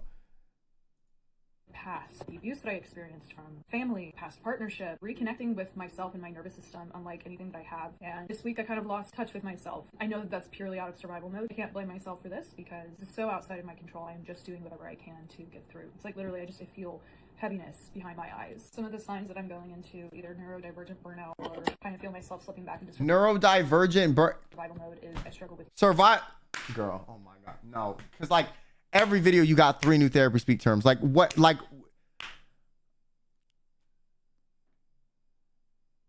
this is why some people, I'm not gonna lie, like some people, I truly think therapy is not that helpful for you. I think it becomes a place where you ruminate and you never grow. Like, you have to be mindful of how you engage with said activity. And maybe she didn't even go to therapy and she just read about this on the internet. I don't really know. Eating, I completely lose my appetite, or the safe foods that I normally have no longer are appetizing to me. Start withdrawing from people, like not having the energy to talk to even my friends or my mom. I stare off into space a lot. I feel very empty and numb. And again, I know that it is a coping mechanism. When your body gets thrown into such high stress, and this is for a lot of different things, your mind gets so overloaded that then your body goes on overdrive, but your mind has not caught up with that. So you're just disconnected. I have been through very difficult things before and I have made it out. But it has not changed how frustrating it is, how discouraging it is. Moving into this place, there was, this feeling that it was going to be so much better. Getting to taste how much more open to the world I was becoming, even just through last month. Like, it's frustrating to feel like there's this massive obstacle that is keeping me from doing that. Did you cut off your parents? Or was it just her dad? Doing it fully and presently. I'm so tired. For the last couple of weeks, Also, something about the fact that they set up their phone and then crawl back in the window and then to come out and pretend like they're frustrated. It's just like, like if you were like doing like a cinematic YouTube video or something, like I can get it. A TikTok where you ranting? Stop it, bro. Last couple of weeks, I have not been sure where I'm going to live at the end of this. Hold on. Yo! For her to come back and say that going to leave and I would be the one to stay. This was at the beginning of June. Last Monday, she texts me and says she's actually staying instead, and naturally we're of course not resigning together. Today is Monday, June 15th, and I've heard from the landlord, not her, that she is now leaving once again, and I have 24 hours to find a new roommate to take her place in order to keep the place for myself.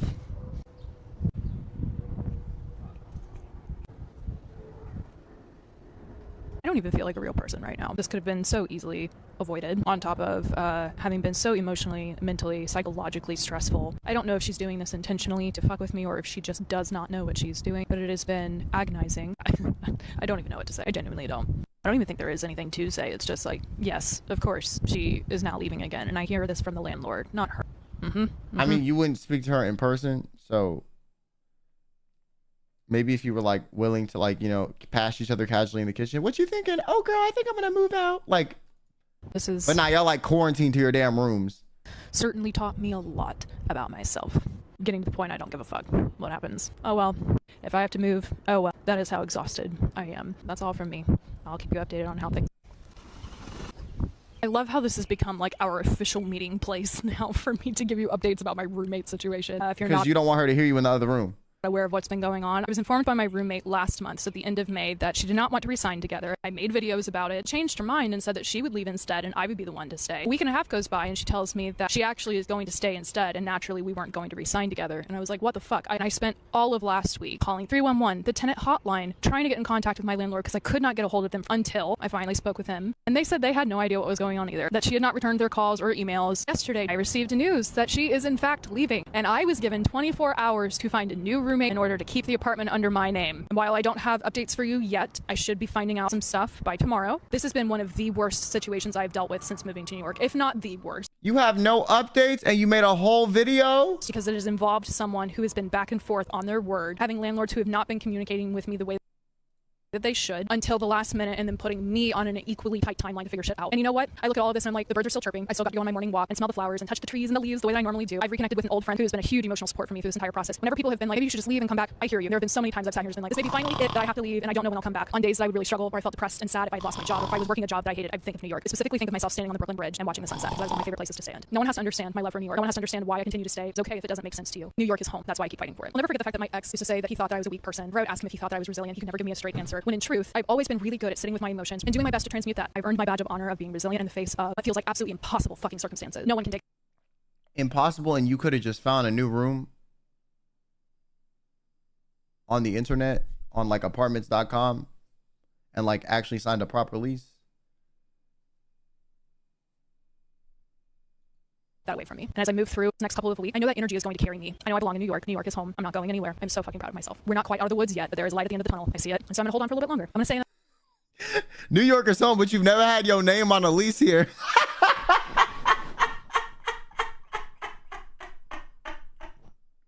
another day, because we have more sunsets to see. Maybe tonight is going to be an absolutely fantastic sunset. And if not tonight, maybe tomorrow. Please don't forget how resilient and powerful you actually are. Be kind to both yourself and to other people. I will see you tomorrow, okay? I've been waiting to hear from my landlord all day today to find out if I get to stay in my apartment. If you're not aware of what's been going on, just go back and watch all my other videos. I'm going to give you the context that you need. While I've not heard from them yet, even though they put me on a stupid time crunch to try to find a roommate in less than 24 hours in New York City, what I did find was a dollhouse outside of my apartment. Trust that I inspected it thoroughly before bringing it inside. But here's the reason why I got it. I make worry stones out of polymer clay, and I call them Kit-Cot, and they stand on their own. That has been like the biggest thing that I've marketed about them. You fidget with them when you're anxious or stressed, but then otherwise you can display them. Made furniture for them. Hold up. This little couch and a bed, a table that has the coffee and cake, and a bookshelf, and a fucking car. And I'm sure you already see the vision. Soon I'll probably be moving outside. This is just a good omen. You 4 hours, and then you're going to Someone said maybe you could move in.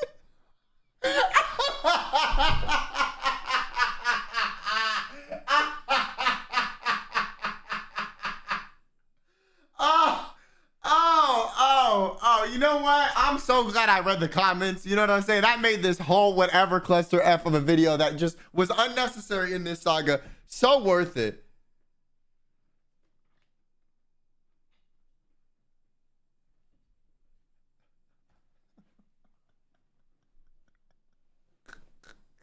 drag your feet, letting me know. All right, motherfuckers, it's windy as fuck. It seems to fit my mood. I've been waiting to hear from my land. All right, motherfuckers, it's windy as fuck. I've been waiting to hear What? All right, motherfuckers, Okay, it's windy as fuck. off. I've been waiting to hear from my landlord all day. Oh my God! All right, motherfuckers, it's windy as I've been waiting to hear from my landlord. I have updates. Join me on my fires. Over this last week. I have no idea where. Over the. I have up. For the last. I've been waiting to hear. All right, motherfuckers, it's windy as fuck. It just seems. I've been waiting to hear from my. All right, motherfuckers, it's windy as fuck. I've been waiting to hear from. All right, motherfuckers, it's windy as fuck. It just seems to fit my mood right now. Got updates for you about my fuck-ass roommate situation. I think it's already on 2x speed anyway, so. Living in New York City. So please just go back and watch the other videos. I don't have the energy to re-explain. I'm waiting to hear from my landlord now for the last 48 hours because they were like, you need to find a roommate in less than 24 hours, or you need to find a personal guarantor in order for you to keep the place for yourself. And I'm like, you didn't even let me know 2 weeks ago if I was gonna be able to stay or not. And I've just been sitting here emailing y'all every day, trying to get a response on things, and now y'all want to be rushed. And so I did the impossible. I found a roommate in less than 24 hours. I interviewed one person through FaceTime and just just trusted my gut. She seems great and really sweet. I actually really like her. She's into miniatures and it's a whole thing. So we submitted all of her stuff. What was it, Monday night? Hear from them today. Hi, please make sure you submit your application. And I was like, the application fee is $100. It's supposed to be $25 in New York City. Good thing I know that. She submitted her stuff and they were like, okay, we need you to resubmit. I was like, why? I submitted 2 months ago and y'all approved me. So I submit and they're now like, you guys make under the income that you need. And I'm like, what the fuck do you mean? I did the math. We make over the amount. Also, I've been here for 2 months and I've been paying rent on time. That should amount for something. Reassured my new roommates you can. See, I knew that's why she had to sublease, bro. She has not. There's no way she makes enough money to rent any place in New York, bro. I'm like, listen, okay. Also, normally if you like make money in this way, I have to do this. You need to make sure you have enough money in your bank account to pay the entire rent in full before you lease an apartment.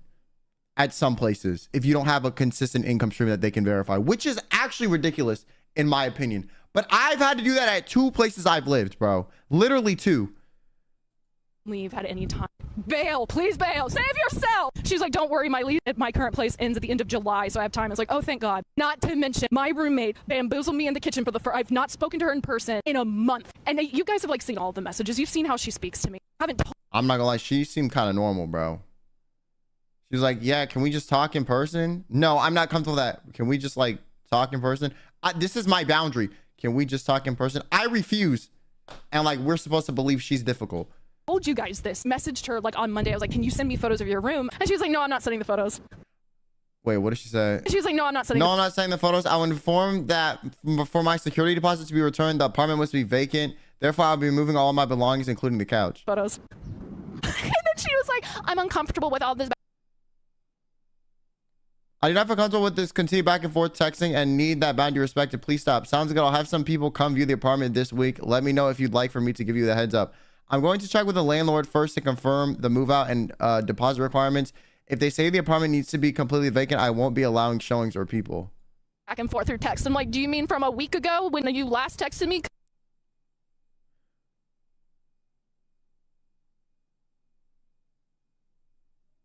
And I was like, sounds good. You want me to let you know when I have someone come view the place? I'm not going to be allowing anyone to be viewing the place. Sounds good. And then she fucking bamboozles me in the kitchen. EK, I just want to make sure like this timeline is okay and trying to get the security deposit back. All of this is your. Just an update. So no viewing the apartment as I want my deposit back. Both need to be out by the 30th.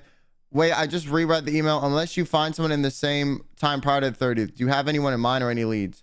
You changed your mind once, you changed your mind again. You went back and forth. Landlords have been shit with their communication, but you delaying shit is what started this domino effect. I was fighting so hard to not laugh. I started smiling. I was like, I'll let you know when I find someone. I'm on the phone right now and I gotta go. So, what's EK gonna do now? Well, not gonna hear anything until at least Monday. I have a shop drop for Saturday that I have not planned anything for. Started prototyping shit last night, and it's really cute. I found a dollhouse. I made a video about that, so that's fun.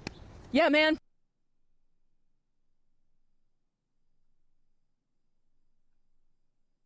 Is this it? God, did we get through all of them? Praise the Lord!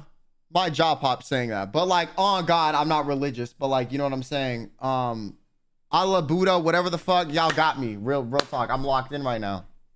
All right, now we can finally hear the other girl's side of the story. About me, and I want to address a few things. We're gonna keep it short and straight to the point because 30? I genuinely don't know how any of this. A sublet I met about a month ago made a 30-part TikTok series about me, and I want to address a few things. We're gonna keep it short and straight to the point because 30? I skipped a couple of videos, but you know what? Great. I genuinely don't know how any of this is my fault. You started subleasing a few weeks ago. A sublease is temporary by definition, meaning I don't owe you shit. You are not entitled just because you moved in. I feel like I gave you plenty of notice and time to make arrangements so that when you re-sign the lease, you won't be stressed out. You even admitted that you found someone within a day. The real issue is that the rent increased and now you need to qualify for the lease yourself. And that is not my problem. That's just how New York renting goes. I feel like that's how renting goes in any state. You have moved 5 times within a year. At this point, babe, there's a common denominator and it's definitely. That's what I was saying. How have you subleased 5 different places? How is that even possible? definitely not the people that you're subleasing from. I feel like at this point it's you. Throughout all your videos, there was a consistency of you talking about me, about my situation, my bills, my pay stubs, my proof of income. Yeah, she was also just airing out her roommate's dirty laundry as if her roommate was incompetent and like doing like very odd ad hominem attacks to kind of validate her issues with her too. Which is like, doesn't look good. When in reality, I have a job. I pay my bills on time. I even secured my new apartment. I think you're projecting what you're lacking onto me. I feel like what's genuinely crazy is I never wished anything bad upon you. I really do hope you get approved for this apartment with your new roommate. What sucks is that you made 30 videos about me consecutively, wishing bad upon me, saying I'm getting karma, calling me names, calling me out of my name. I don't even know you, babe, and you don't even know me. I just met you a month ago. Hello? I just feel like I'm getting dragged for choosing what's best for me and my future. She also started a GoFundMe. I'm gonna insert the GoFundMe right. I'm a full-time artist. I've jumped through many subways trying to find home. I moved into my current place saying I get this. Okay, I don't even need to read this. Oh, so she just wants money for this. Here so you can read it briefly. You didn't start a GoFundMe because you lost your job, you have medical expenses to take care of, or have hard times at this moment. You started a GoFundMe because you don't have the funds for the apartment, and instead of being honest about that, you're blaming me. People have asked you multiple times, why don't you get an actual job? And your response is always, I'm an artist. There is plenty of artists in New York City that still have regular jobs, because they know rent needs to be paid at the end of the day. And instead of finding a job, you decide to basically scream, call me out of my name, say that I am a nightmare roommate, blaming me for not wanting to re-sign the lease with you, which is crazy.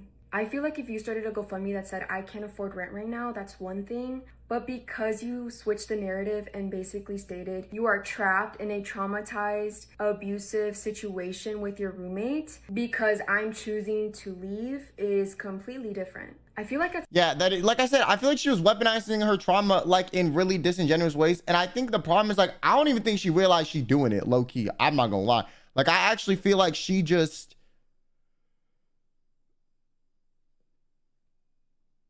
it's like her default. at some point you have to stop blaming other people for your circumstances. Because everything she did, it was never her fault. Her ex, not her fault. Her parents, not her fault. This roommate thing, not her fault. Never once was she like, I messed up in any of these videos. What she did say though was some random bullshit like, the universe is eccentric and I am electric. I attract positive energy. The birds love me. I spread joy and happiness across the town. I look beautiful in my little fuck-ass gown. My winged eyeliner goes to the sky, and my brain functions about as competently as if I was high. I might be a little dumb, but don't I seem kind of fun? Like, girl, what? I made some better poetry than you and I was just yapping out of my ass, bro, okay? I literally gave you a whole Dr. Seuss bars, okay? Like, what are we doing, bro? Like, how is this literally... What? Like, I'm glad you love birds and what does that have to do with, like, everyone else being the problem in the universe? That you are responsible for as a grown adult. And babe, you are 30 years old. You are a grown woman. Even I in my 20s understand the concept of how renting, how deposits, how moving, how all of that goes. If I can understand that and I take responsibility because I know the world doesn't owe me anything, I feel like you can do that as well. You're not getting evicted, you got the lease, and I'm moving out at the end of this month. And that's it. Yeah, that's also crazy that like she's acting like you're acting like the girl that you decided to take a sublease with is responsible for you having an unstable leasing situation when like you literally chose to sublease. You literally chose the unstable option. And then when confronted with no stability, you then pretended as if it was some issue that like the other person caused.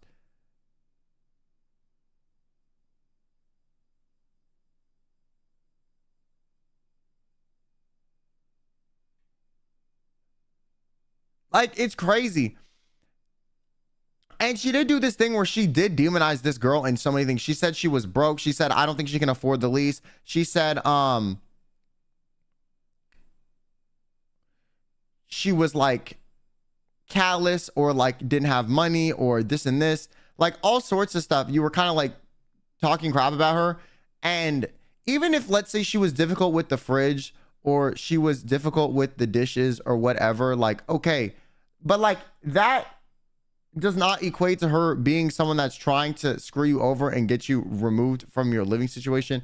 And also, at the end of the day, if she wasn't sure what she was going to do at the end of her lease, you can't necessarily force her to come to that clarity and realization herself before or on your timeline. That's the problem. The EK girl wanted this girl to be on her timeline, but you have to realize, as the sublease, right, as a subletter, you are on the primary leaseholder's timeline. Whatever they want to do, you are at the mercy of that decision by nature of it being a sublease. You chose that instability. That was your decision. So I feel like she was trying to force her timeline onto her when she wasn't really sure what she was going to do. And like, I also feel like there was a time where maybe she could have won over or like talked about this and talked in person, but like you absolutely refused. And then when you encountered her in the kitchen and she tried to talk to you that one time by chance, you then lied and said you had a phone call and left the room.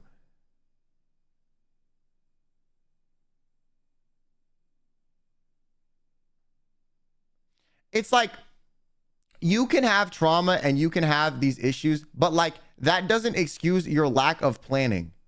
I'm so used to unstable environments. This sucks. I finally found a stable one and it's unstable. You chose to sign a sublease.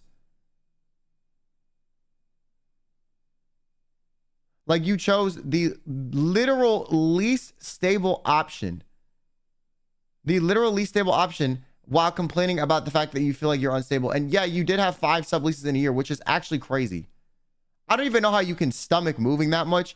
And also, I don't think there would be a need for you to move that much unless you were always encountering some sort of issues, whether it being you can't afford the rent and the lease, you having problems with the roommate. And if you have a problem with 5 roommates back to back, you're the only common denominator. So it just doesn't really seem like it makes much sense.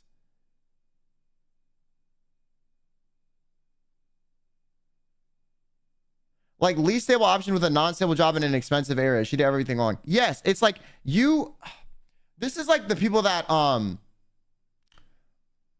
this reminds me a lot of the conversations I have sometimes about people in victim blaming, where people are like, well, you're victim blaming. I'm victim blaming because I told the person to prepare for the reality of the world not treating everyone fairly. Like, that's crazy. Like, you're setting yourself up. And I think this girl who, the EK girl, set herself up. She was like, oh, everything's going to work out for me. Life is good. Had this new positive outlook on life. But like, the real world ain't sunshine and rainbows, and not everything is going to work out in your favor just because you think positively. Like, that's BS. That is BS. That's not how the world works. And I think you thinking everything's going to work out and feeling good about it by taking a passion job in a passion city with not enough money is like ridiculous. Like, you thought zero, like when it came to logically about what option would financially or be a smart move for you. And then you're at the mercy of your own decisions because you don't have enough money to live somewhere. You probably don't have enough money to lease a normal place. So you've been subletting places and living unstably. And then you're complaining about the fact that your circumstances are unstable and the world is unfair to you. And it's just like how some random person traumatized you. That's like irrelevant to the conversation. You getting traumatized by ABCEFG. I'm not saying that didn't happen and I'm not invalidating that. I'm just saying that doesn't explain or has zero correlation with you choosing the least stable options back to back and then expecting stability from the world. That does not make sense. You chose a job that probably doesn't make enough money. You chose the most expensive city in the US. And then you also chose a sublease, which means you are at the mercy of the primary leasing. And it was a 2-month lease. And then you're surprised when you don't make enough money to live in the most expensive city. Your job income isn't stable and your lease isn't stable. But it's like, by nature, you should have known all of that. Like, I know realistically you want to be a full-time artist or you want this to work out or whatever, what have you. And like, I think it would be great if it did. You know, I'm technically a creative too. Like, I mean, I do my art or whatever for a living, right? Like, I make stuff for a living or I do content for a living. But I never was like, oh, I'm gonna just quit everything, drop out of school, do this, because I just believe in myself that much. No, I had enough money saved. I was making enough money consistently, and I knew it was a smart idea or would be a decision that would work out before I took all of these steps. Because why do you want to be at the mercy of an unprepared decision? Why would you do that to yourself? I didn't leave school until I secured my last job. Even then, I stayed in school until I had enough money saved or knew my monthly income was going to be high. I've had roommates up until like my last previous place due to the same reason. Like, what are we doing, bro?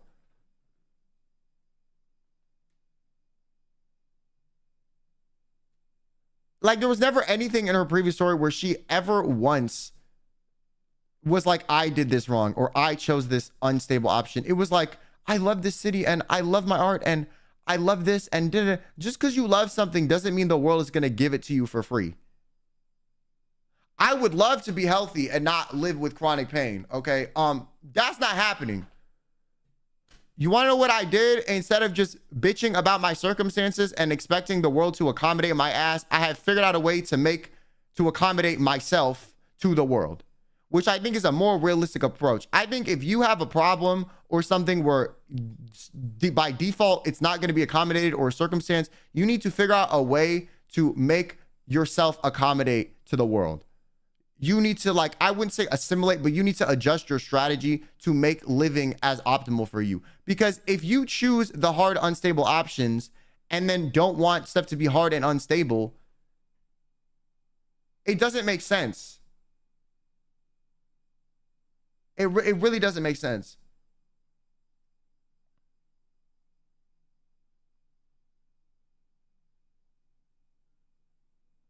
I'll go as far as saying she's bad at managing money. I think most people that are gonna put themselves in a predicament like this are bad at managing money. I mean, she chose to live in New York City when she doesn't make enough money to like rent half of an apartment.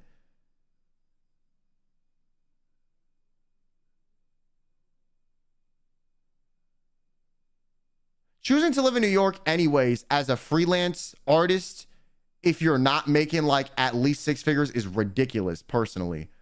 I'm not gonna lie. And you have no other job because you got state tax, you got city tax, and you got federal income tax. So you get like a piece of the money you make, and you get taxed more because you make money not through an employer, and you get no benefits.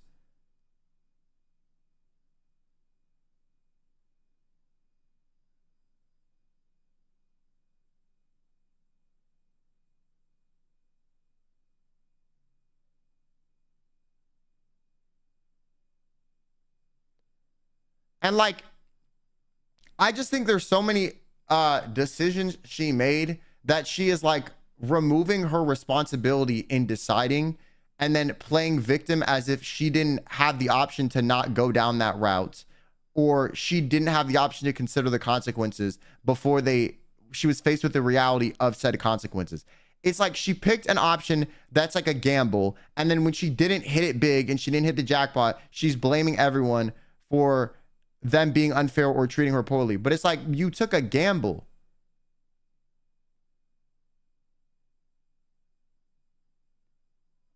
Anyways, yeah, I want to see if she made a response to this too. Not gonna lie.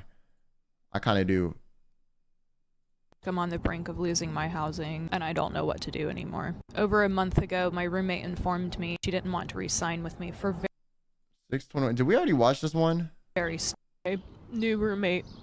Here, I'm not going anywhere, and I don't know what to do anymore. I just need to know when this came out, bro. It won't say, it just says 1 week. Like, what's the date?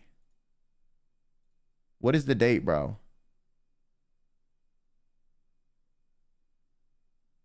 That I met about a month ago made a 30 Oh, 624. More. Over a month ago, my roommate informed me she didn't want to re-sign with filing. Now I know so many of you are invested in this. Okay, I don't so care. if you don't know what's going on, I think I finally have the verdict. So I hear I'm being called fire. Okay, this is after the roommate wrote a video, so this is probably a response. So I hear I'm being called fire escape girl now. And I figured for my final statement on this entire matter, I should end it here. My community has watched me struggle to find my footing in New York for over a year now. I got into a bad habit of just bouncing sublet to sublet, trying to buy myself time to get on a long-term lease. I've always dreamed of living in New York. Anyone who has known me for years knows how much I love the city. So when I took the— Which is like crazy you want to live in New York when like it smells like people are rude, there's rats everywhere, and like it's expensive. I'm not gonna lie, me personally, like I feel like, you know, New York being a dream city is crazy.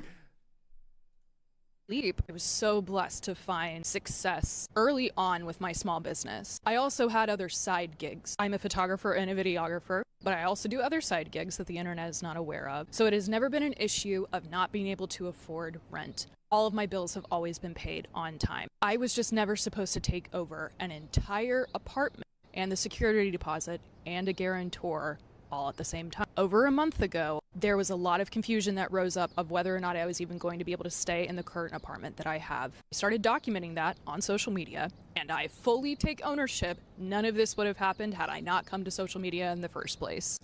You know what? At least there was one time in this however many part saga that you took fault and accountability for something. You know what I'm saying? I have learned my lesson. I will not do this again. And as my community was watching all of this unfold in real time, they were asking for other ways to support. I fully recognize now how tone deaf it came across by setting it up. I didn't consider that, and I should have. I am grateful that I have the privilege to have a platform to share my life and work with people. That's why once I finally get settled with all of this, I will be immediately getting involved with my community, because that's all that I've wanted this entire time. I already know two categories that are most important to me. One is helping people who are unhoused, and the other is helping people— Girl, that's you. Help yourself first. Respectfully. I mean this in the kindest way. Like, no. Like you don't have the facilities to do all that. Like, you need to figure out what the hell going on with you first. Okay? Like, you don't need to do no community service just because you think it's going to make you look good. The only thing everyone wants you to do, okay, is to like figure it out so you don't cause problems like this for somebody else in the future. Okay? Like, the blind leading the blind. Like you need to figure that out too. mental health issues. So many people have helped me over this last year of me living in the city. I have always wanted to be able to pay it forward and pay it back. And now that I finally have stable housing, I get to do that. I just want to apologize specifically to my community. I'm so sorry for the confusion and the drama that it's created. I don't want to be this kind of person. This is not the energy that I want to bring to you. And I want you to know that moving forward, this is going to be a platform that uplifts other people in the community. I'm going to be taking a little bit of time from social media, but during this time, I'm going to be actively researching organizations I want to contribute to, both with— You should be contributing to your own bank account and your own finances. We don't need you to do charity work. The charity work you should do is figuring out what you're doing so you don't emotionally traumatize or stress out another individual. My time and resources, and I will actively keep you updated on all of that. Thank you so much for the people who have supported me all of this year. I'll see you soon, okay? So I hear I'm being called— I need your help with something. Too much time on TikTok, not enough time on LinkedIn.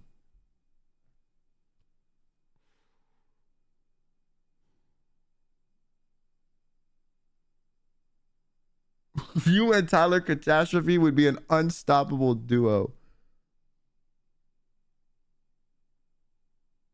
Yeah, also no apology to her roommate at all. Like, but you apologize for like the tone deaf GoFundMe.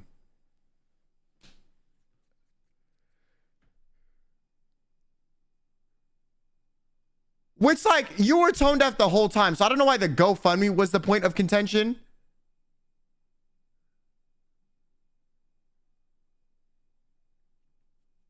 Like,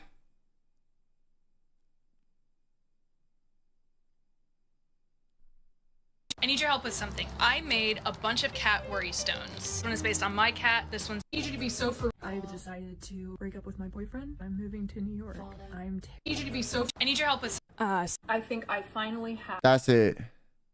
Oh my God, bro. I like skipped a lot of the parts too. I'm not gonna lie. Just because it's like, damn, like she was just going OD at some point. You know what she really thought she was gonna do, bro? She thought she was gonna have like a my Who the F Did I Marry series, okay? And that everyone was gonna be on her side, and it backfired.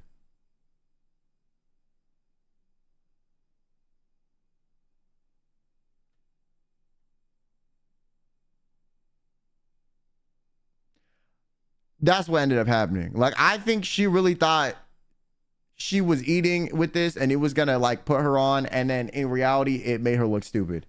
Like, the potential gain from this drama like clouded her judgment.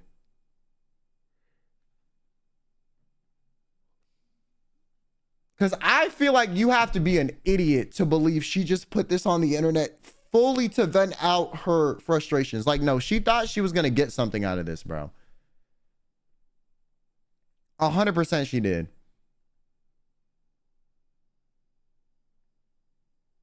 So this girl cleared her with one video too, which is crazy.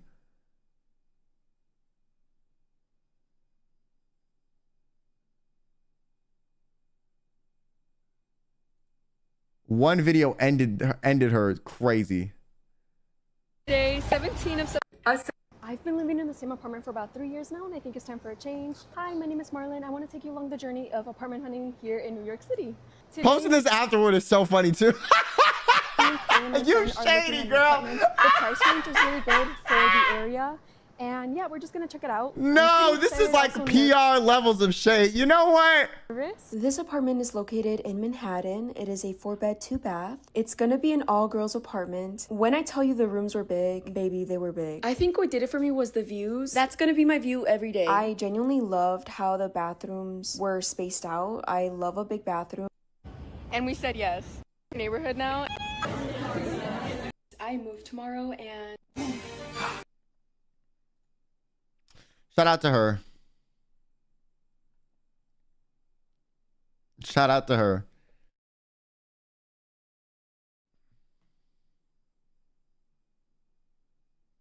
Yeah, I bet. I mean, if she wasn't, I hope little Clay girl was a part of the TikTok creator fund. So at least she got a bag off of embarrassing herself, bro. Because if she did all that for free, that's actually diabolical. I'm not gonna lie, like beyond diabolical. Like, girl, like, no, that's bad. Like, I pray she made some money off of that. Like, cause Lord knows she needs it, bro. Oh my God.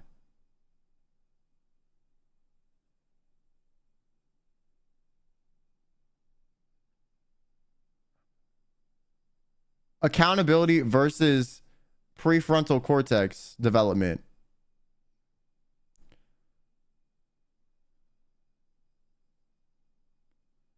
I just can't believe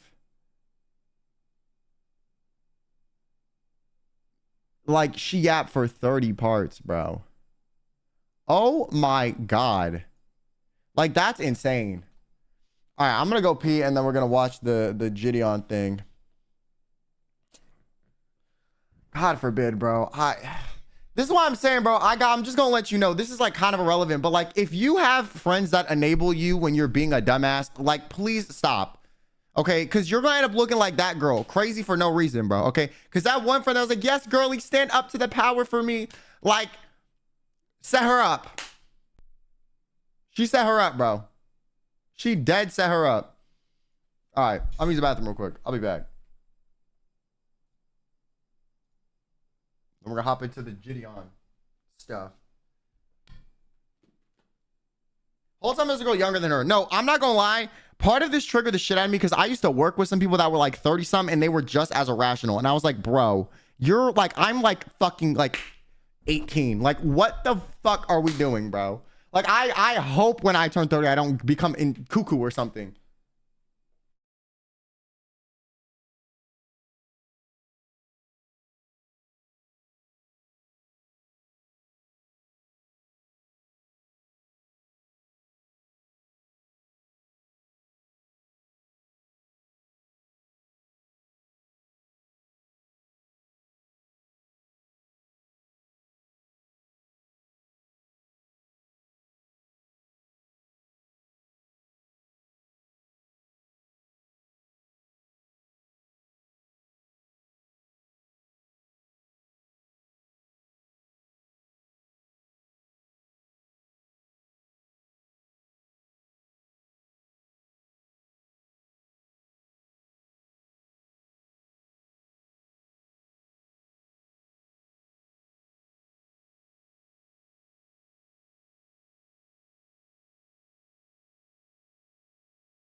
All right, hey.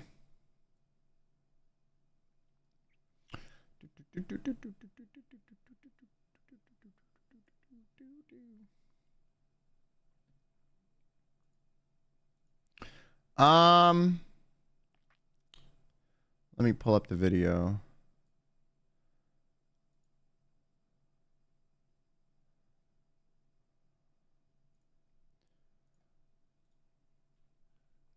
Okay, so there's been a lot of discussion around Gideon, who we've actually watched some of his videos before.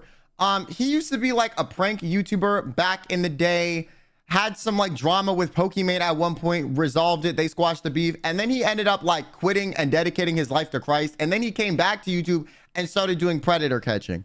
Now, I think I saw a video recently too of Gideon in like a Walmart trying to prank people, or no, a Home Depot, by buying like 1-cent items that were unlisted and basically causing issues for the employees for like no reason. And I don't really enjoy like there's something that I really don't enjoy, and that's when like influencers or anyone who does social media for a living goes to a place where someone is working a job that they probably don't enjoy but need to for money, and chooses to make their day more difficult for the sake of content that they did not sign up to be a part of and will not profit off of.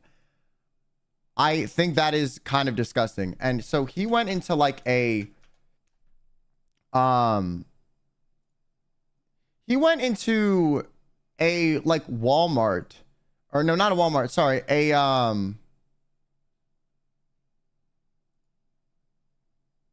oh, did he take the video down?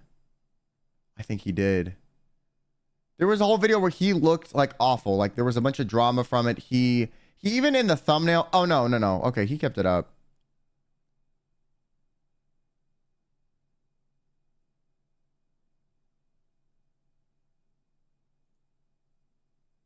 $579. And like I've seen a lot of drama on videos. But I don't really appreciate this video personally, because I just feel like he's going out of his way to make stuff difficult for like employees of a company that like don't want to be there. Like, not a fan. And I saw a lot of people on Twitter kind of giving their different opinions on it and not really liking it. And then also, I dislike about this is I understand clickbait, but I think this is a little bit too far. He implied that this random lady, not blurring her face in the thumbnail, said the N-word in the video, and she never said that. And like, it's not like a synopsis or like a summary or like something that's condensed for brevity, that what she said to make it like a thumbnail quote. He like just put something that she didn't say that looks really bad on the thumbnail, and I think that's really bad too. So I don't know. I'm not really a big fan of that. But apparently recently he got arrested for doing a predator catch, and I think basically like causing a public disturbance in a business, a McDonald's. And I think it's getting to a point where like I think he's kind of getting like Logan Paul syndrome, which is like you get a little too in over your head when it comes to content, and you don't like consider that like, hey, like what I'm doing is kind of attached from reality because the views are enabling it. You know what I'm saying? So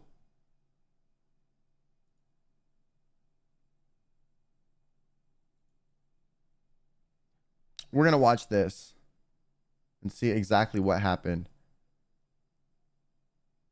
Because I have liked his content at certain periods and did think he was a likable personality. But I also feel like he's kind of like, he needs to take a step back and like consider like he's going a little too far. How fast do you think? I thought bro was decent. Yeah, I did too. But I feel like recently he's kind of been like doing some stuff that I'm like, bro, what are we doing? It's kind of like Logan Paul. Like he's just kind of going off the deep end. And like for Logan Paul, that Apex was like the Suicide Force. For this, I don't know what it's gonna be. How fast do you think this is gonna get dropped? Do you really think the charge is gonna stick? I am a multi-millionaire. I promise you, I can take this as far as you want. When if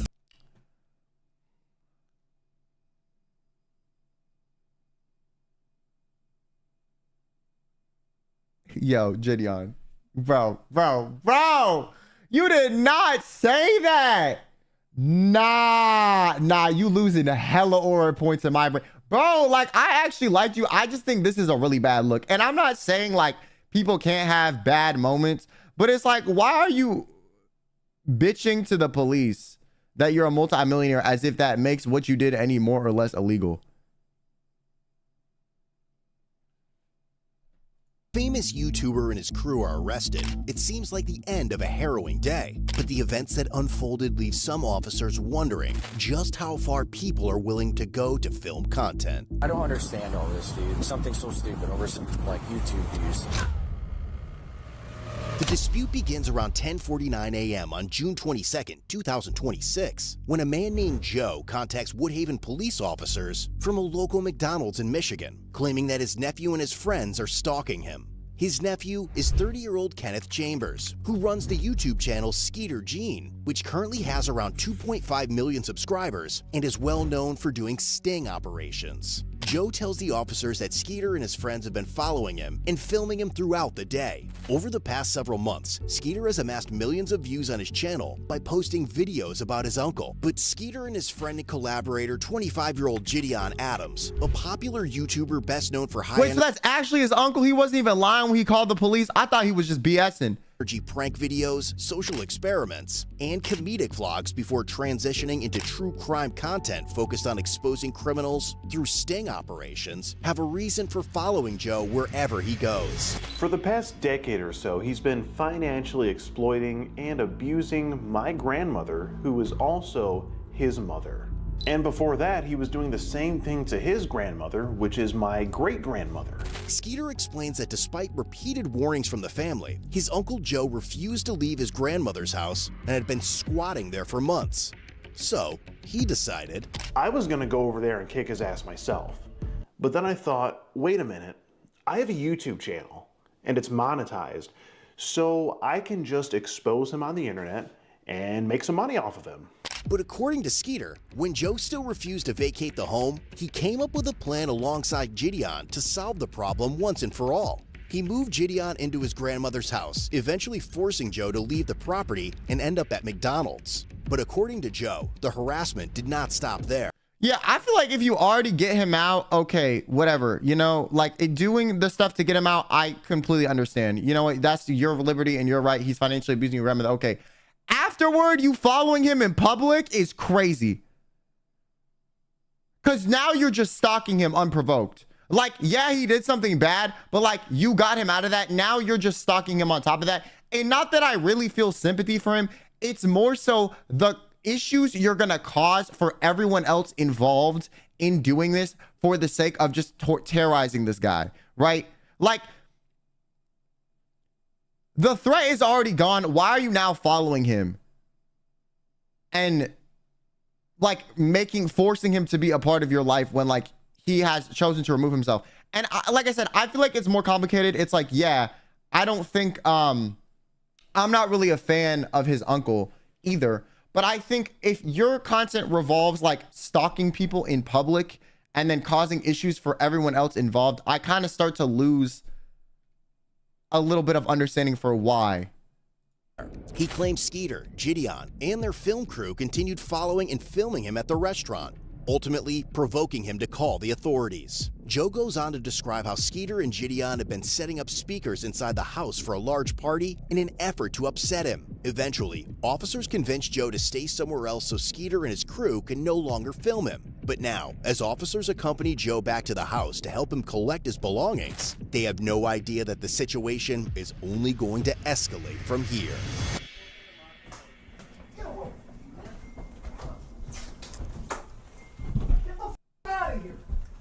Hello, officers. Oh, what's good, my man? Yeah. Just wait down here. Okay. So, chat, we got a giant speaker here. We got a giant speaker here. Bro, the police are giving him a ride. I'm actually dead. Boo! But one of the officers soon notices an orange sedan following them as they transport Joe to the Woodhaven Police Department, where a friend is supposed to pick him up. Shortly afterward, Skeeter and Gideon arrive at the station with a large group of people. See, like, this is where you go too far, bro.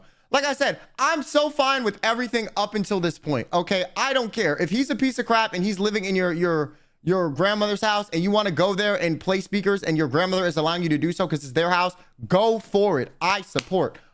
Why in the are you then following him to a police station with a group of rowdy teenagers? So you're wasting taxpayer dollars and time with law enforcement and making their job more complicated for no reason.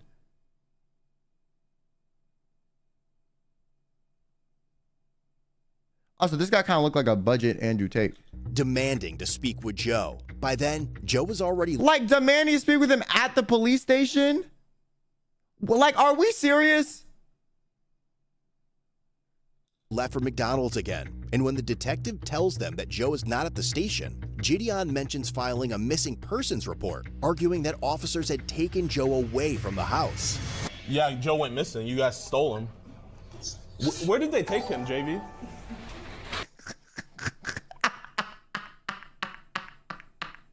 I feel this, man. He just closed it. He just closed the damn. Yes. Fair enough, bro. Like, cause like, why are you doing this? Like, why are you doing this, bro? I might have JV like go make like missing people. You know Joe? Yeah, I know Joe. We're trying to find him. He's hiding from us. Yeah, he's not in here, I promise. You promise? Yes. You pinky promise? Yes. You I take pictures of him all the time. Pinky promise. Yes, Joe's not in here. I don't trust her. Is it cool if I check real quick just to make sure? Yeah. I can? And like now he going in the back. Like, I'm gonna just check real quick, okay? It's around 3 p.m. now, over 4 hours since this situation first began, and as an officer arrives at the restaurant to speak with Joe again, he has no idea that Skeeter and Gideon are about to bring the storm right. Also, like, who are these like children that are with you, bro? Like, these are not grown ass individuals. Like, what? Like, what's going on? Like, you letting your fans follow you during this? Like, that's a little bit weird too. Back to McDonald's. Because like I said, those people come all the time, except this time there was 2 new groups. Okay, and they always come in, they start using the video, and they say, and then they don't want to leave. And then they did come back later. Yeah. The bald-headed guy, the one that starts the first round of video. Yep. So he came in, and I said, "You can leave." He goes, "No, we don't have cameras." I said, "That's fine." I said, "But you still need to go." And he goes, "Do you treat all customers like that?" I said, "Only the ones that have videos and phone systems." So he sat outside. So then Joe was in and out. So he said, "We are outside waiting for him." So I said, "You need to stay in." I said, and then there won't be any conversation. So they finally did leave. But they were... Yeah, like W problem solving. Like, hey, you can't come in here and yeah, you can just stay here, whatever. Because like, if all this happens at the McDonald's, bro, like it's the McDonald's problem to deal with it. The McDonald's got to worry about being sued. The manager who doesn't get paid enough to deal with this then is liable for whatever dumbass decision or thing went down because you decided to make everything difficult by being a public nuisance. Yeah. In and out. Yeah. That other group got Batman, whatever he was. Yeah. They're at his house and they're not doing anything illegal. It's just super annoying. They're trying to get him riled up so they get their YouTube views. We're just trying to find somewhere for Joe to go because they have access to the house. They're allowed to be there, and so is Joe, so we can't make somebody leave. They have those shelters? None really close to here. But he said that his buddy is trying to find somewhere and we're trying to keep Joe out of the spotlight. So He'll be out at their house. Yeah. So thank you so much for the help. I greatly appreciate it. While Joe has stepped out to run an errand, the officer later learned from the restaurant manager that Gideon and his film crew had returned to the McDonald's multiple times looking for him. The manager told officers that despite being asked to leave and informed them that they could not record on McDonald's private property, they continued live streaming. The group is then seen returning to the police station once again, demanding to see Joe, believing they may head back to the McDonald's. Like, what authority do you have to go to a police station and demand to see somebody? And that's not like stalking. You know what I'm saying? Like, what are we doing? Like, what the hell are we doing, bro? Like, this is just weird ass behavior. And this is coming from someone who likes some of Gideon's videos and likes the content, you know? Like, I think this, you need to reassess what you're doing. Cause like, you're going a little too far. In search of him, the officer returns to the restaurant. And like I said, even if Joe is a piece of shit, like, you have to realize everyone else you're involving in this and making it their problem when they quite literally have no responsibility in dealing with this and do not get paid to deal with it. You're involving the police. You're involving these poor McDonald's employees. Like, no one in this situation signed up to be in it except Joe. And you're making it more difficult for everyone else involved. Watch. All right, we're gonna go back and deal with them. Hopefully we can see what we can do about getting them out of there, but we'll see. And soon, a large group arrives back at McDonald's. But this time, the officers are ready. What's the problem? McDonald's doesn't want you guys on the property, so you guys gotta leave. Is he here? Doesn't matter where he's at. McDonald's does not want you on the property. You guys have to leave. You're gonna. Who's you guys? Can you be more specific? You. So they said them, these people? Him, yes. You guys cannot be on the property. Hey, or they're gonna arrest you. Do you guys want some McDonald's? Y'all wanna go inside real quick? You're gonna be arrested for trespassing if you go in there. Bro, why? You don't have any, no offense, officer, but like, do you genuinely have nothing better to do? Like, do you? You came back to the same McDonald's 5-6 times to look for some man.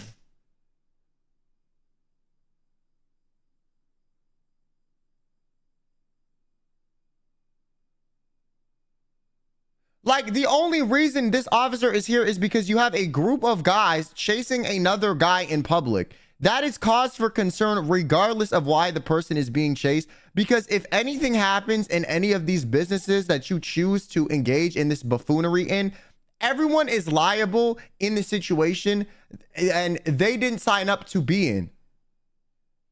Do you have anything better to do? Officer, you're actually like supposed to protect and serve.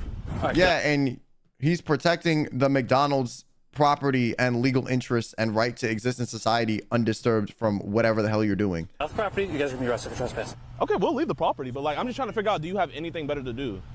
Because this is like a... Yeah, they told you earlier that they don't want you guys on the property, so you guys gotta leave. Because you've been camping out there for like 20 minutes, wasting taxpayer dollars. I'm there for about 5. You guys need to leave. You're quite literally wasting taxpayer dollars, actually, because he wouldn't be here if you weren't causing a scene.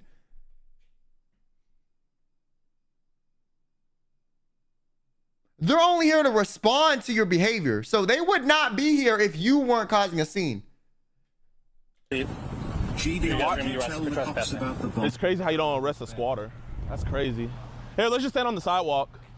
But the warning has little effect. Soon Gideon is seen standing on the sidewalk yelling, creating a disturbance and stopping vehicles attempting to enter McDonald's to patronize the business. At the same time, officers notice 2 members of the film... Like, you're throwing a little tantrum in public and trying to stop Carl from getting his chicken nuggets because some random guy is camped out in a McDonald's that you don't like. Like, do you not see how many other people you're involving in this circumstance? Like, by trying to protect some victim and go after some perpetrator, you're actively creating like other victims of circumstances that you have facilitated. Crew attempting to enter the restaurant with their cameras, prompting them to make their move.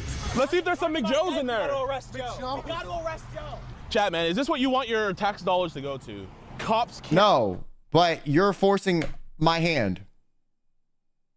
Someone could be getting murdered 3 blocks over, but they're dealing with your little bitch ass McDonald's meltdown.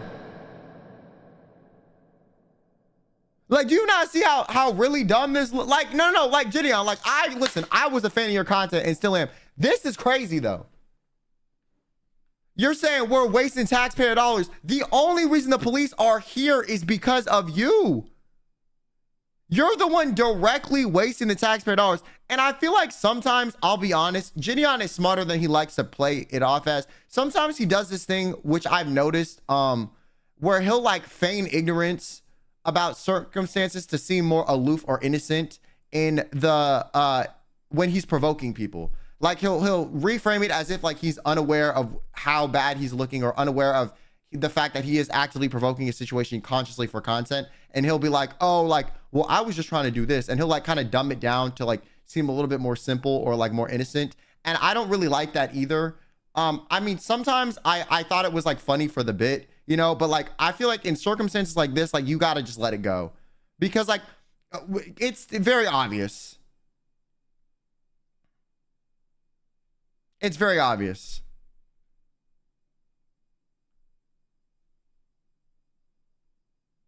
Camping out at a McDonald's to protect a squatter. He's in there? Really? Should we give them the camera? Yo, do me a favor, do me a favor. Be very careful. Just wear this as a backpack. You didn't trespass them, so shut the f up! Bro, you haven't been well, now they're trespassed. Trespass. We're good. What am I? Just walk inside. Just to get on my video? Yeah. Okay, all right. So you're going to have a random teenager potentially get arrested so you can get your little shot. Aren't you supposed to protect the kids? Well, how are you now somehow setting up the kids to get arrested? I'm confused. But make sure y'all stick together. Is that backpack like 30? Problem is he thinks other people are not smart either and can see through his BS. No, I think what he does is he engages in these activities with enough plausible deniability that he can reframe it as positive. So if you call him out for it, you look like you're being a Karen or being too crazy or being too, like, you know, making a big deal out of nothing. That's what he does. That's truly what he does. He tries to make it you seem like you're being a Karen for like questioning why he's behaving a little bit erratically in a way that is socially not acceptable by most people's standards. Yeah. They have not. Yeah, hold up. Wait. Actually, come back. Bro, they're really protecting Joe. They're not protecting Joe. That's the thing, bro. And you know they're not protecting Joe. They're protecting the McDonald's public interest because you're taking a business and you're making it a clown show. And everyone else that is at the business due to the fact they have to work there to make money and everyone else that just wants some goddamn chicken nuggets is now involved in your little circus.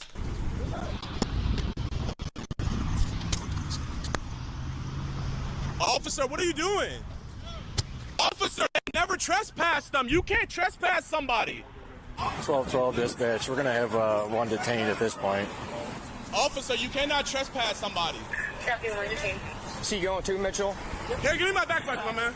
So you just got these two kids arrested. Bro. I guess. Put your stuff down. Officer, you can't trespass somebody. You're under arrest. And the kids are going to do this because like, oh, my favorite YouTuber, this is what I'm saying. I feel like a lot of YouTubers don't understand how much of a power dynamic they have. And this is a good example of it. Like, these aren't like little ass kids. These are probably like 16, 17. Like they damn near know better. But the idea that their favorite YouTuber is giving them a little bit of clout and attention is enough for their brain to like stop thinking. Here, record this on your phone. That's serious, bro. Wait. Can I hold your guys' property? Can I hold your guys' property? Yeah. Got anything on you? Oh my God. Officer, why are you? Just your phone. Officer, were they trespass? This isn't gonna stick. Oh my God, it's so funny. Officer, this is not gonna Did one of them just say, arrest me, daddy?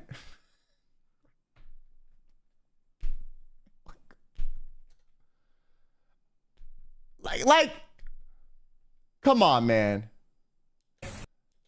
Wait, so what have you done wrong? Breach of peace. Breach of peace? Breach of peace, stalking, trespassing. Bro, this is the best make I've ever seen in my life. So is you recruiting a teenage fan to do your bidding and getting them arrested.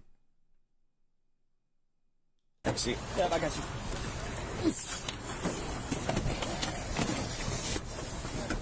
They never even went on the property. How are you gonna trespass someone that never went on the property? This is a violation of rights. This is a violation. You cannot arrest somebody that never went inside and was never trespassed. Ma'am, they are arrested children that never went inside of a McDonald's. I mean, these charges definitely aren't going to stick. I just think they're trying to scare the kids into not going in the place. Being honest with you, like, I think they just going to keep in the car until Gideon leaves and they just going to let him walk out. like high key, but Call the DA and see how fast that gets dropped, you dumbasses. Okay. Call the DA and see how fast that gets dropped. These three. Watch. Call the DA and see how fast that gets dropped. He's yelling, so he's being disorderly. Yeah, everybody's looking. Well, they think, yeah, we got each other. This is absolutely. What are you arrested for? Disorderly person. You're out here yelling. Disorderly. You're under arrest for being disorderly. Freedom of speech. You can yell on the sidewalk. Sitting here causing a scene. On the sidewalk. Yep. So you can't yell? Officer. Anything I need to know about? Officer, how fast do you think this is going to get dropped? Do you really think the charge is going to stick? Do you guys really think this is going to stick? Sure, we have a do you want to waste your DA's time? I am a multi-millionaire. I promise you, I can take this as far as you want. Officer, you will be in a deposition and you will be arrested. This is... Here, back here. No! Call Jake and have him get my lawyer. Call Jake and get my lawyer. Is this really the route you want to go, officer? Yep. Okay. like, I love how he's being condescending as if he holds the power. He's like, this the route you want to go? Huh? This really what you're going to do? Huh? Like, you should be looking in a mirror and asking yourself this question. Because how did we get here? How did we get here? You chose to follow a man that you had already kicked out of a property, make everyone in this public space involved in your mess, then recruited your children fans, which I'm calling them children because you said that when they were getting arrested, your own words, to then go in and record this man, which on top of it being like irresponsible that you're setting them up to get arrested, you're also going to have them record and provoke a very clearly unstable man under distress. So God forbid Joe, the guy you've been harassing all day, suddenly attacks one of these teenagers and physically harms them. Now what? But I bet that didn't cross your mind. Do you want to waste taxpayer dollars? Yep. Officer, can I ask you a question? No. Can I please sit? Do you really want to abuse me, sit. officer? Get your foot in. I can't even fit in here. Get your foot in. Officer, I can't even fit in here. Get your foot in. How are you going to arrest somebody that never even went on the property? You're under arrest for being disorderly, not for being on the property. Put your foot Officer, I can't fit. No, then Officer, you're going to sneak over. Officer, I won't run. I'm not going to do anything. That's Can you good. just take off the head? Go that way. Can you put them in the front at least? No. Officer, I can't scoot. You're trying to push me, but I can't scoot. I've had bigger people in the Officer, car. you're sideways actually and hurting me. scoot. Officer, please. Turn sideways and scoot. Officer, I can't move. Let's go. I'm too big. Put your foot that way. Like low-key, listen, I'm not to give Gideon points here, but like he low-key do look like he can't scoot. I'm not gonna lie. Don't look like he can fit, bro. I'm not gonna lie. Like, I'm gonna be honest. Sir, I can't. I'm not trying to be. Here, I'm not resistant, officer. I promise you. Let's go. It is literally my body autonomy. I cannot move. Can you just put my handcuffs in the front? No. And it'll make it so much easier. Turn your body. You have to turn and scoot that way. Have you guys consulted with the DA? We don't have a DA. You don't have a district attorney? No. You have a state attorney? There's no district attorneys down here. What about state attorney? Go. Put your feet in. Let's go. Officer, I'm telling you, I can't move. Scoot that way. There you go. Officer, I can't move. Bro, you pushing me is not going to do anything. Bro, officer, you're actually hurting me. Come on. Officer, I can't Scoot. move. Yes, you can. Scoot okay, in can I step out and then slide in? Yeah, step out and slide in. Bro, bro. Set your butt in first. I sat inside. Call Jake and get my lawyer. Hey, get him. Officer, why you guys... Slide your butt back. There you go. Anybody making the scene can slow down. We're secure. But even after being played, I also think there's like something that's oddly like ironic or like hypocritical or funny about the fact that like if anyone else was in this position, like I guarantee Gideon would be making fun of them for behaving this way.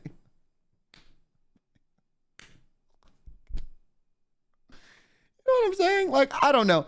I just feel like this is just like a bad look. Like, I don't think he did anything irredeemable. I don't think this is like, oh, you're a bad person. I just think like, bro, you're in over your head a bit too much with this content idea.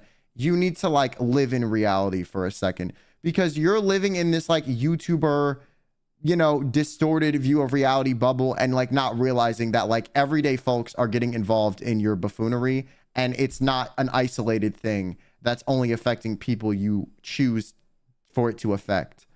It's not just affecting the guy you want to arrest. It's affecting everyone else.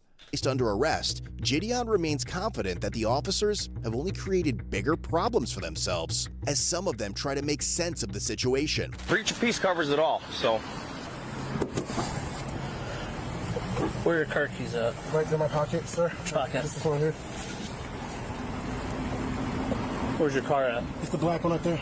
That black Fusion? Yes, sir. We'll take Lions for a black Fusion. You towing it? Yep.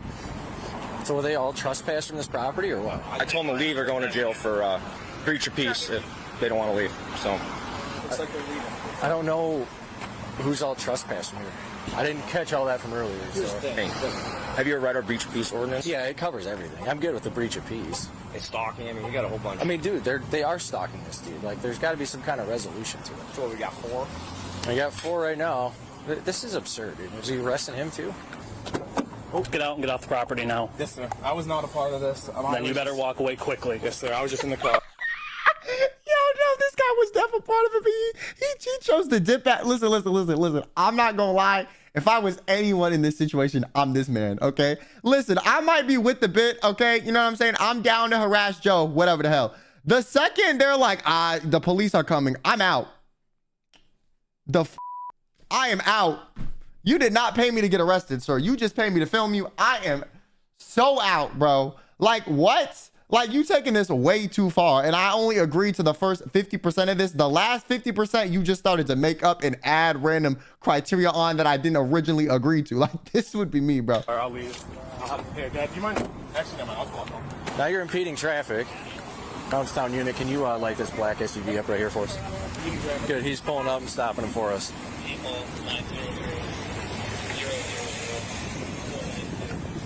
Mind yourself. We were just trying to pick our friend up. Okay, well, you can't stop in the middle of the road. Okay. Sorry about that. I didn't mean to impede traffic. I have my insurance on my phone. That's not. Is it the same? It's the same policy. Same policy. That's not correct. Okay. I'll be honest. It's kind of a gaggle mess going on in here right now. So. I know what's going on. Okay. Well, he'll eventually move.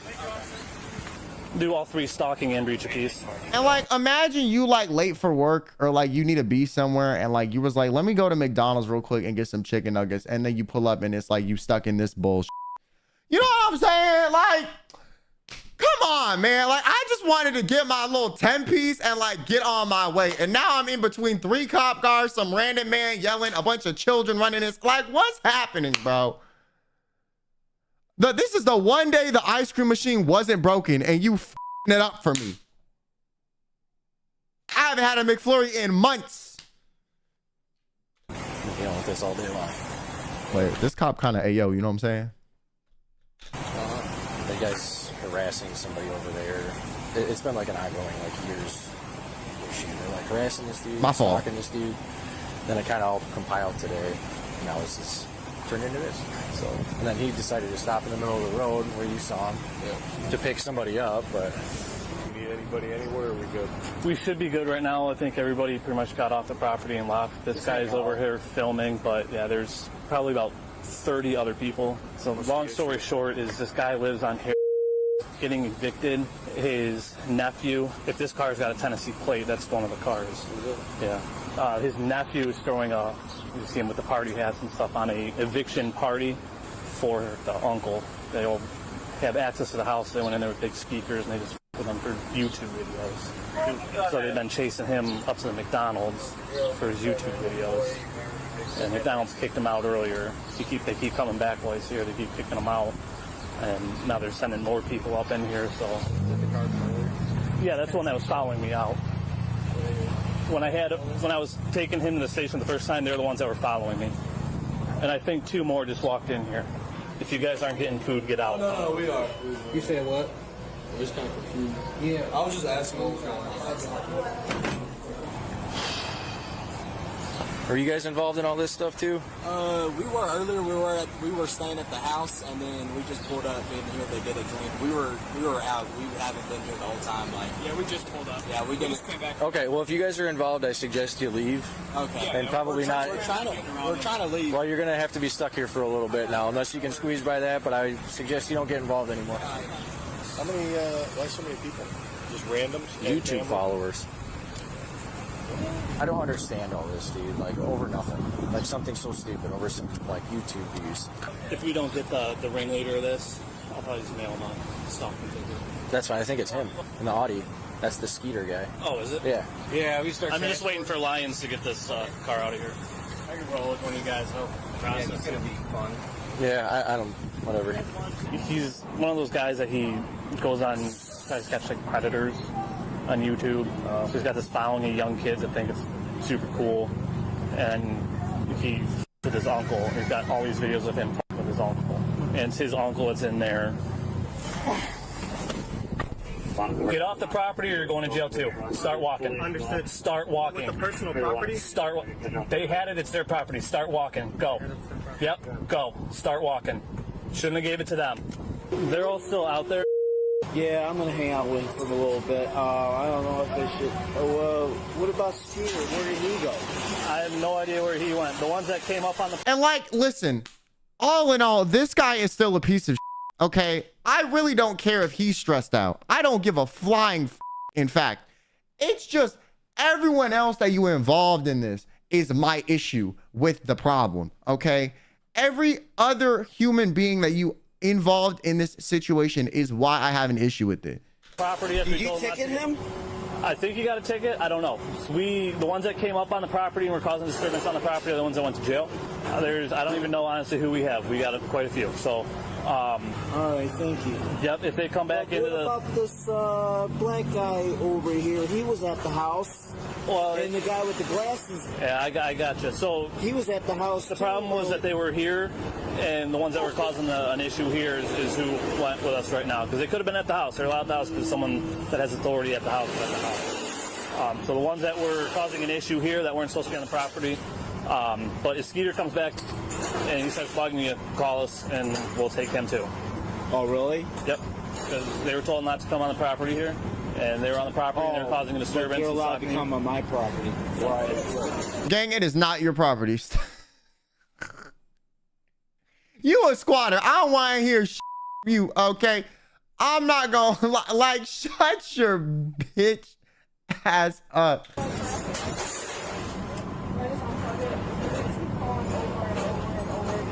Yeah, just unplug it, ignore them. Now his fans are spam calling the McDonald's. Like, see, this is my issue with stuff like this. Like, you getting all these random people who don't get paid enough involved in this absolute buffoonery that you're conducting yourself with. Like, now they're blowing up the phone line. Like, bro.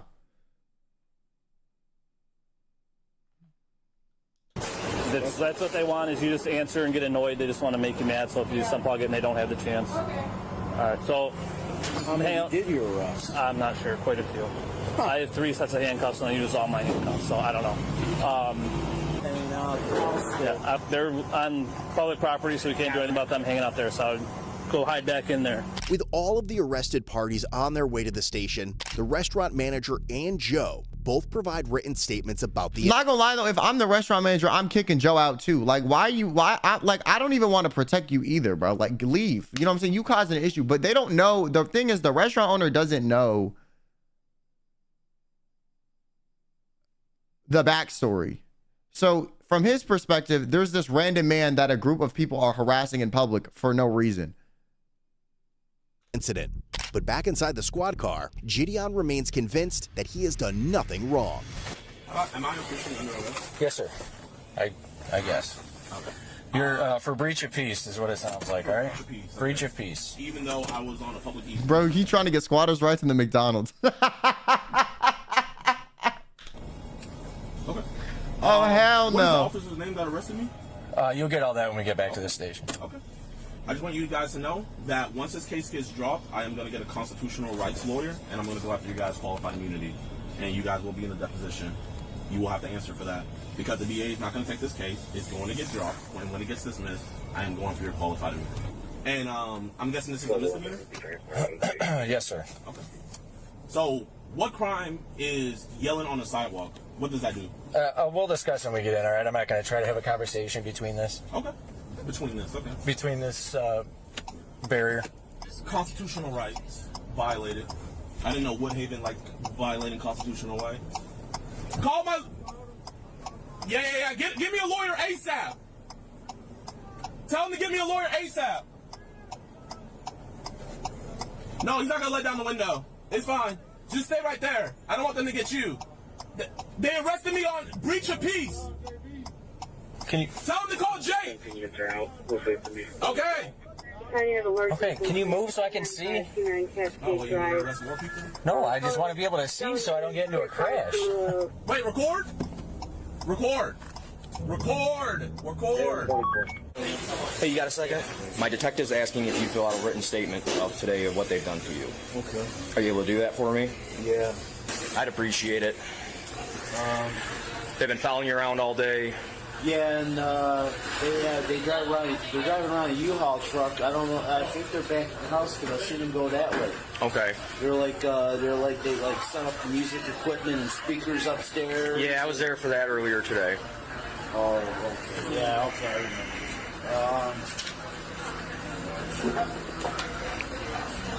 What happened to Skeeter? Did you guys give him a ticket? You guys were talking to him over here in an SUV. No, I just gave him a ticket. You gave him a ticket? Yeah. For what? Impeding traffic for stopping in the middle of the road. That's the only thing I could have charged him with was impeding traffic. But we arrested 4 altogether, so. 4 of them? Yeah. Huh. Now they were setting up speakers. What if they start blasting loud music? You guys might be back there? Probably. See, I don't like how they're also telling this guy what's going on, because like you can tell he's getting a kick out of it. But like you're more of a piece of shit than they are, respectfully. I'm not gonna lie. Like you've been robbing someone for like years. Oh. So do you guys think these charges are gonna stick? Do you genuinely think these charges are gonna stick? Sir, we'll have a conversation back here, okay? Listen, man. Here, you seem like a nice guy. Was that guy who was doing all that, was he your boss? Yeah, I'm the junior person, sir. Yeah. Just let him know, hey, man. I want his qualified immunity. I am the junior person here. I want his qualified immunity. 1363. I know my constitutional rights. I know my rights. If you want to get back to your vehicle. Officer, how can someone be trespassed that never even went inside? What sense does that make? So you unlawfully arrested those other people, and then with me. But it's like this is what I'm saying. This is what I'm saying, where he does this thing where he plays dumb, but like he knows what he was trying to do. He was trying to find a loophole by sending these kids in there, and then now he's complaining as if what he did or what the cops are doing is unjustified. And like maybe legally on paper it is, yes, but like you're acting as if people are blind to whatever tactic you're employing when you send these kids in there. Like, we're not stupid. Like, we know you're sending them in there because you're trespassed. So by extension, you're violating whatever trespass right you are and having someone else go in there and do what you want. Like, that's a loophole. But like, I think given depending on the court and who's presiding over whatever case and whatever jurisdictions it is and who looks at it, it could be skewed either way.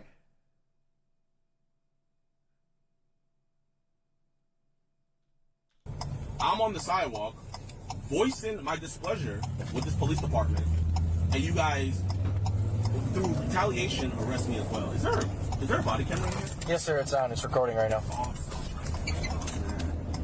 All this to protect. Hey, you know when I get out, we're just going right back to the house. You know that, right? So you guys aren't accomplishing anything. You're wasting taxpayer dollars. The only thing they're trying to do is get you out of a public environment doing this crap, bro. They don't care that you're harassing the Joe guy, okay? They don't care that you're in the house pissing him off. That is not their issue, okay? It's the fact that you made this a public spectacle and set up a bunch of people who didn't want to be involved in your little clown show, bro. If you get my glasses, I can't see without my glasses. Yeah, where are they? They fell in there. Yeah, I'll grab them. It was not on my bingo card to file a civil rights lawsuit. Oh, I get it. Here we are. I get it. Yep.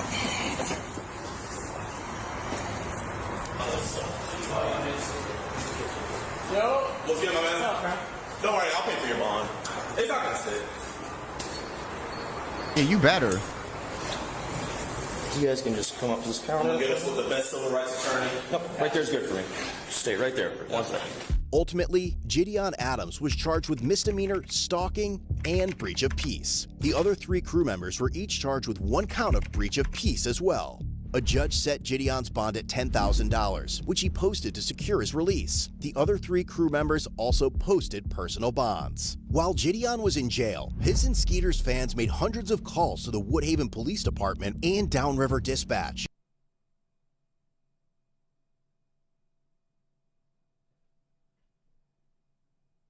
And I'm supposed to be okay with this behavior.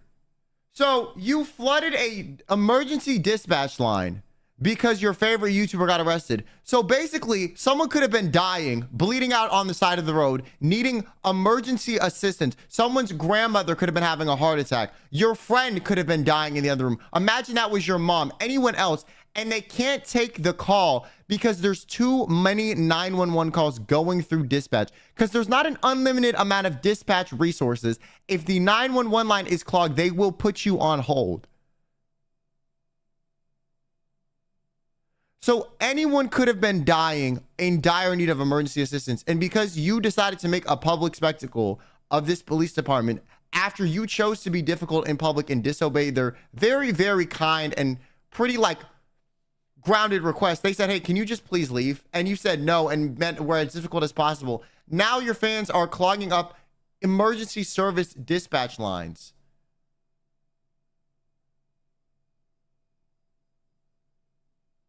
And you're like, you do predator catching videos. What if someone was actively getting, you know, dealing with the predator and needed to call the police, and you then barred that because your fans called this?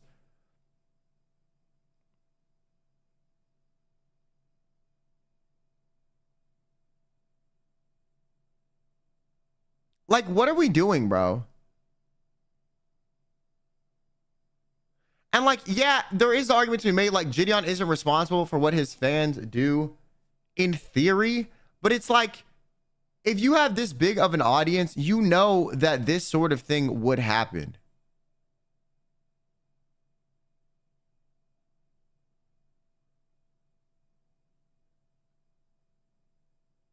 Because you were live streaming the event and then making the police department look like they were bugging. And I'm going to be honest with you, like the police department when dealing with you guys was like fairly tame.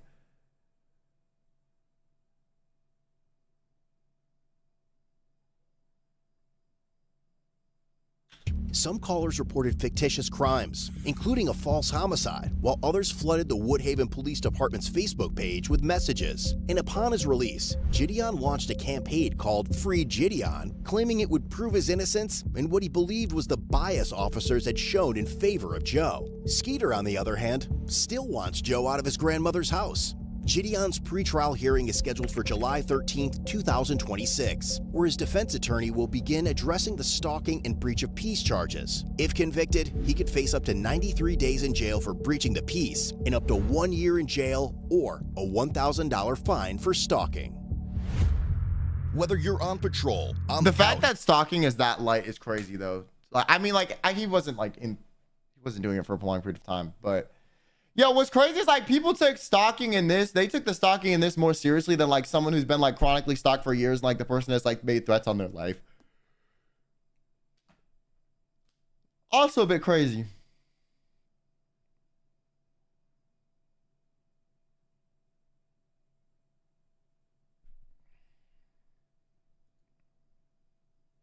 Yeah, I just don't think this is like a good look.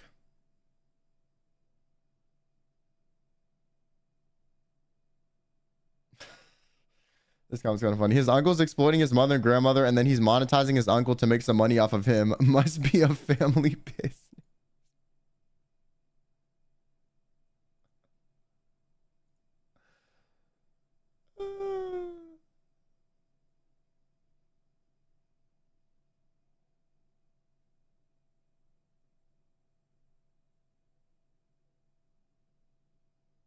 Not didn't have any Karen moment. Yeah.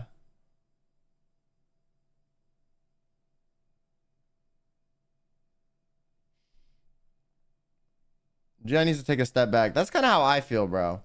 Like, this is just like too much.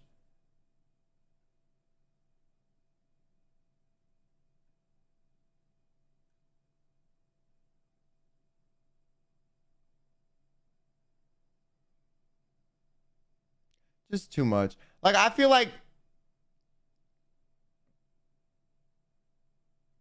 it's, I don't know why, like what enthralled you to do this. Like, I'm disappointed. Like, you should have just been like, all right, my bad, when the police showed up. Like, yes, you probably feel strongly because it's your friend whose uncle is abusing their grandmother or whatever, like financially. Like, that is fair, you know. But like, I don't like how you're willingly reframing it as the police protecting a squatter rather than the police protecting the public from a potential dangerous situation that you would have facilitated.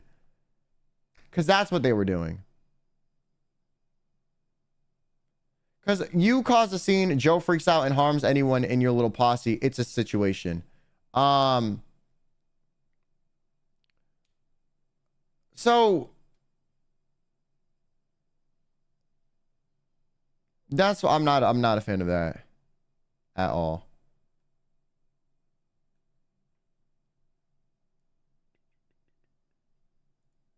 Get ready for the ukulele.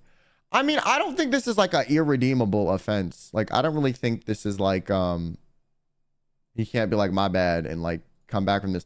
I just think it's like, it's a bad look.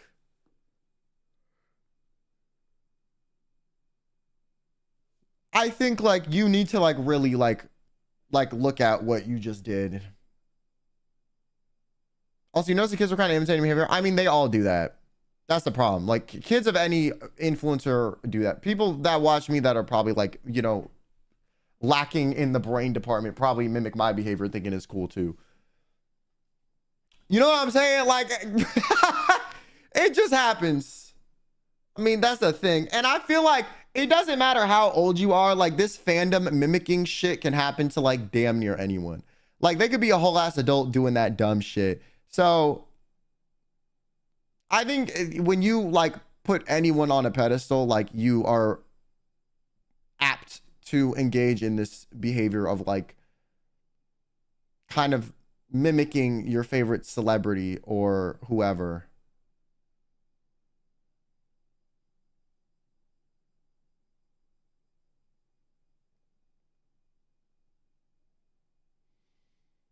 Calm down one lines is insane behavior. I mean, people on the internet are insane.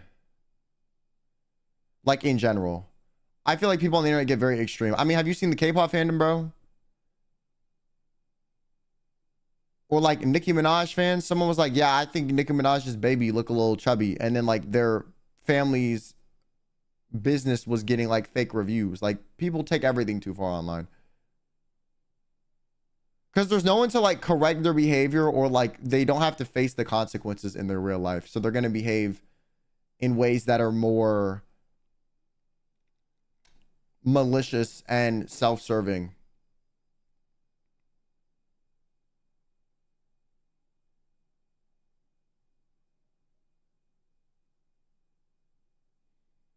So I just think this is like, it's just not a good look. Like, why are you doing this, bro?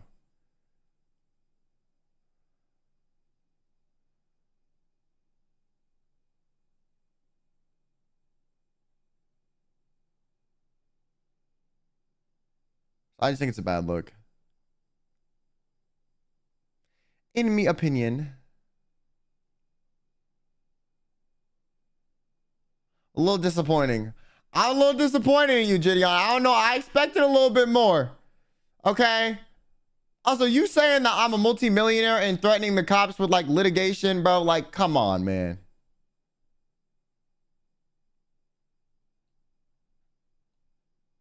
Like, you know what I'm saying? Like, what are we doing? This is something you would have made fun of someone for doing. And you did it. That's the crazy part. That's actually the crazy part.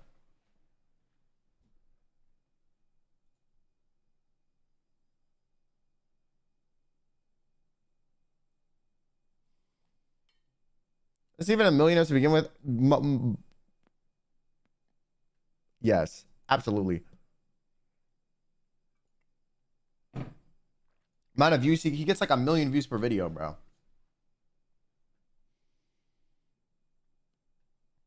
I get like 500,000 views a month and I can live off of that. So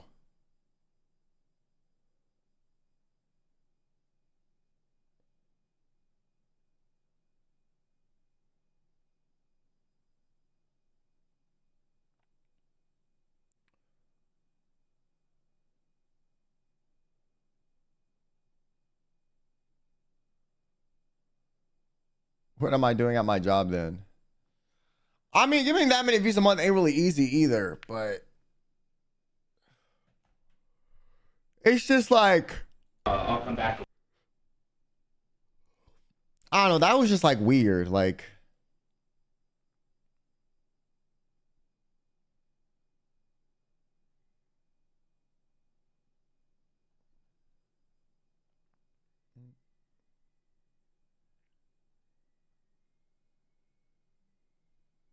all right, guys, I'm going to go. I have to get up early tomorrow. When Loki looks tired, I am. No, I'm not really tired. I just have a bad headache. But like, that's pretty normal.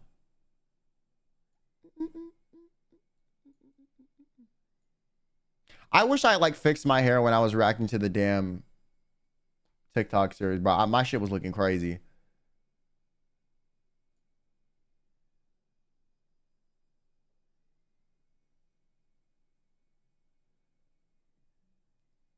For out of all the people who do him, for him, that was weird. Yeah.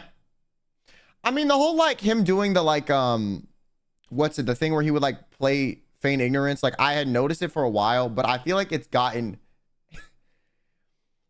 it never was as malicious as it was here. Like I always peeped it, but I was like, all right, whatever. Maybe it's just a bit or whatever. Although it looks fine. I mean, it looks fine now. So I don't know.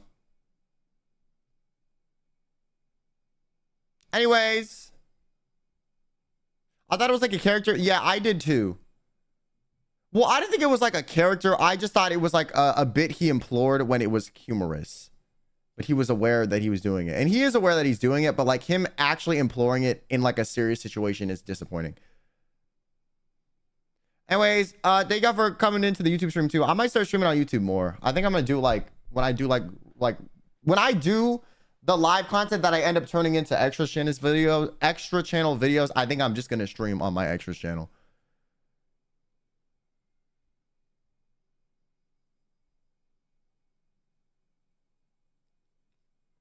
Backing it up. Yeah. I'll see y'all tomorrow. On YouTube. I mean, I won't. If y'all want to watch me, come over to Twitch. Well, I don't even know if I'm going to stream tomorrow, actually. Hold on. I'm not sure. I might have something going on. I'm not sure. Like, how long the thing I have scheduled is going to go on for is up in the air. Because I have something midday, but I don't know when it's going to end.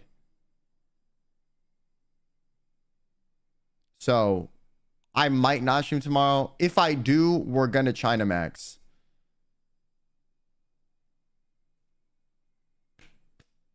Road to M Pussy. But otherwise, I'll see y'all then. All right, T. Thank you for watching. Y'all have a good one. Adios, adios, adios, adios, adios. If you're on the YouTube live, come over to Twitch, bro. I stream over here like more. Also, you can hear like background music on Twitch. Like you can't hear that on YouTube.